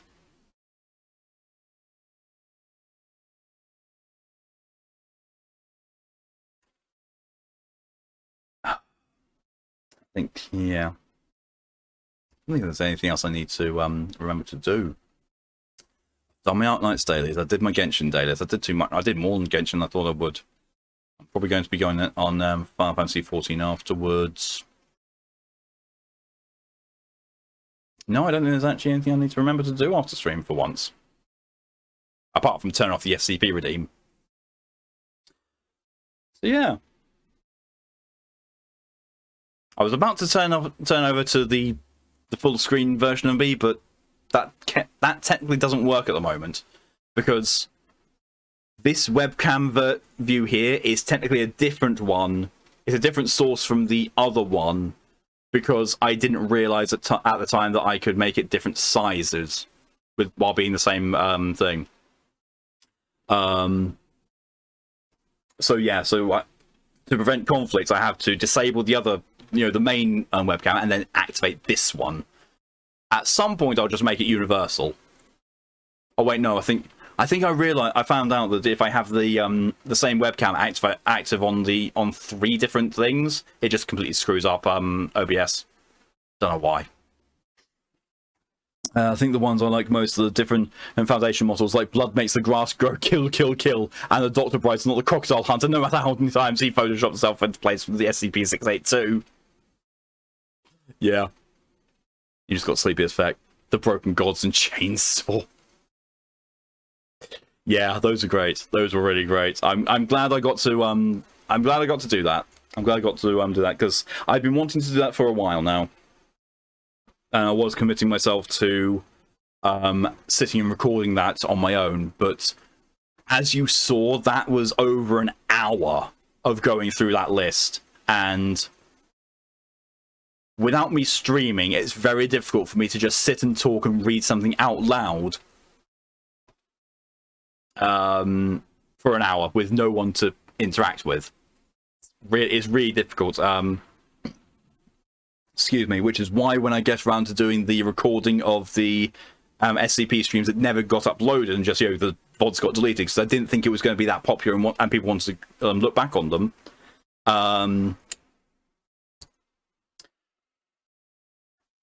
So when I go back to do those, because I'm familiar with them, reading them all in one thing, I've realized is just, it gets boring because I've read it all before anyway. So what I've taken to doing is if I record, well, the idea anyway, is if I record each SCP reading as its own thing, and then, basically, so each SCP is its own recording, and then I basically put that onto a video editor and smush them all together into one thing that will essentially equate for a stream, and will actually be a bit shorter than streams because there won't be any chat, there won't be any interaction or anything. It'll just go smooth straight through, and there'll be inconsistencies obviously because I will most likely record them on different days. So, like, my shirt will change, and I will try and update this thing down here to say what SCP I'm reading. If I can actually remember to do that when it's so yeah, that's my plan for doing the SCP streams that never got uploaded, which I think it's definitely the first 2. I think maybe the 3rd one as well. I think we started uploading either it's stream 3 or stream 4 on YouTube, so there's not that many to do. See why you wanted to do it. Warhammer's your favorite. Yeah. Read something or watch an anime or just nap. Good question. Yeah, good question. Like, sometimes I can just fall asleep, but sometimes I need to calm my mind down. Like, last night, I was tired as fuck, but I was laying there, I was unable to get sleep, so I had to play a bit of Gems of War. Oh, that reminds me, there's Puzzle Quest on the Switch. That's dangerous, though. Puzzle Quest is real fucking dangerous. I will just lose all my free time to Puzzle Quest. I'm already having to struggle with my free time between Warframe, Final Fantasy, and World of Warships. Along with, you know, the new games I bought. Yay. We need to sleep now. Damn you, Dr. Bright. I'm also really warm now because of all the laughing and it's a warm day. Read manga while half asleep. Good if you can keep it on. Good if you can, you know, if you can contain, you know, you can keep that all in your mind. I fucking couldn't. But yeah, so this is where I'm going to be calling the stream. Thank you all very much for coming along, for all your support and all, for your suggestions and your submissions. Special shout out goes to Zero for the 23-month resub. Thank you very much for that. Very much appreciated. Next stream from me is going to be tonight at 1 AM BST, where I'm going to be going back to Sherlock Holmes Chapter 1 and hopefully getting through more of the cases and getting close to the end of it. We'll see. But yeah. So Cow Shipyards of the trick. Fair. Thank you to E and DJ both for your contributions to the Drunk Stream Challenge. That is going quite well. Further reminder that Torian's birthday stream is going to be happening on Friday evening, and there is a link to a Google form in the announcement of my server where you can submit questions for the Never Have I Ever stream.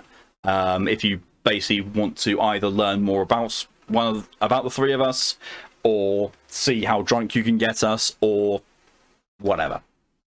It's there. You are encouraged to submit things there, and yeah, we'll be doing that on Friday. So you could be here soon and have a nice time. Completely fair, Nia. Thank you for coming in as long as you did. But yeah, until next time, thank you very much for coming and for your support. Until the next time, I hope you have a good rest of your day, good morning, good afternoon, a good night, or good evening, whatever the time is for you. Till then though, stay safe, stay amazing, see you later. Bye.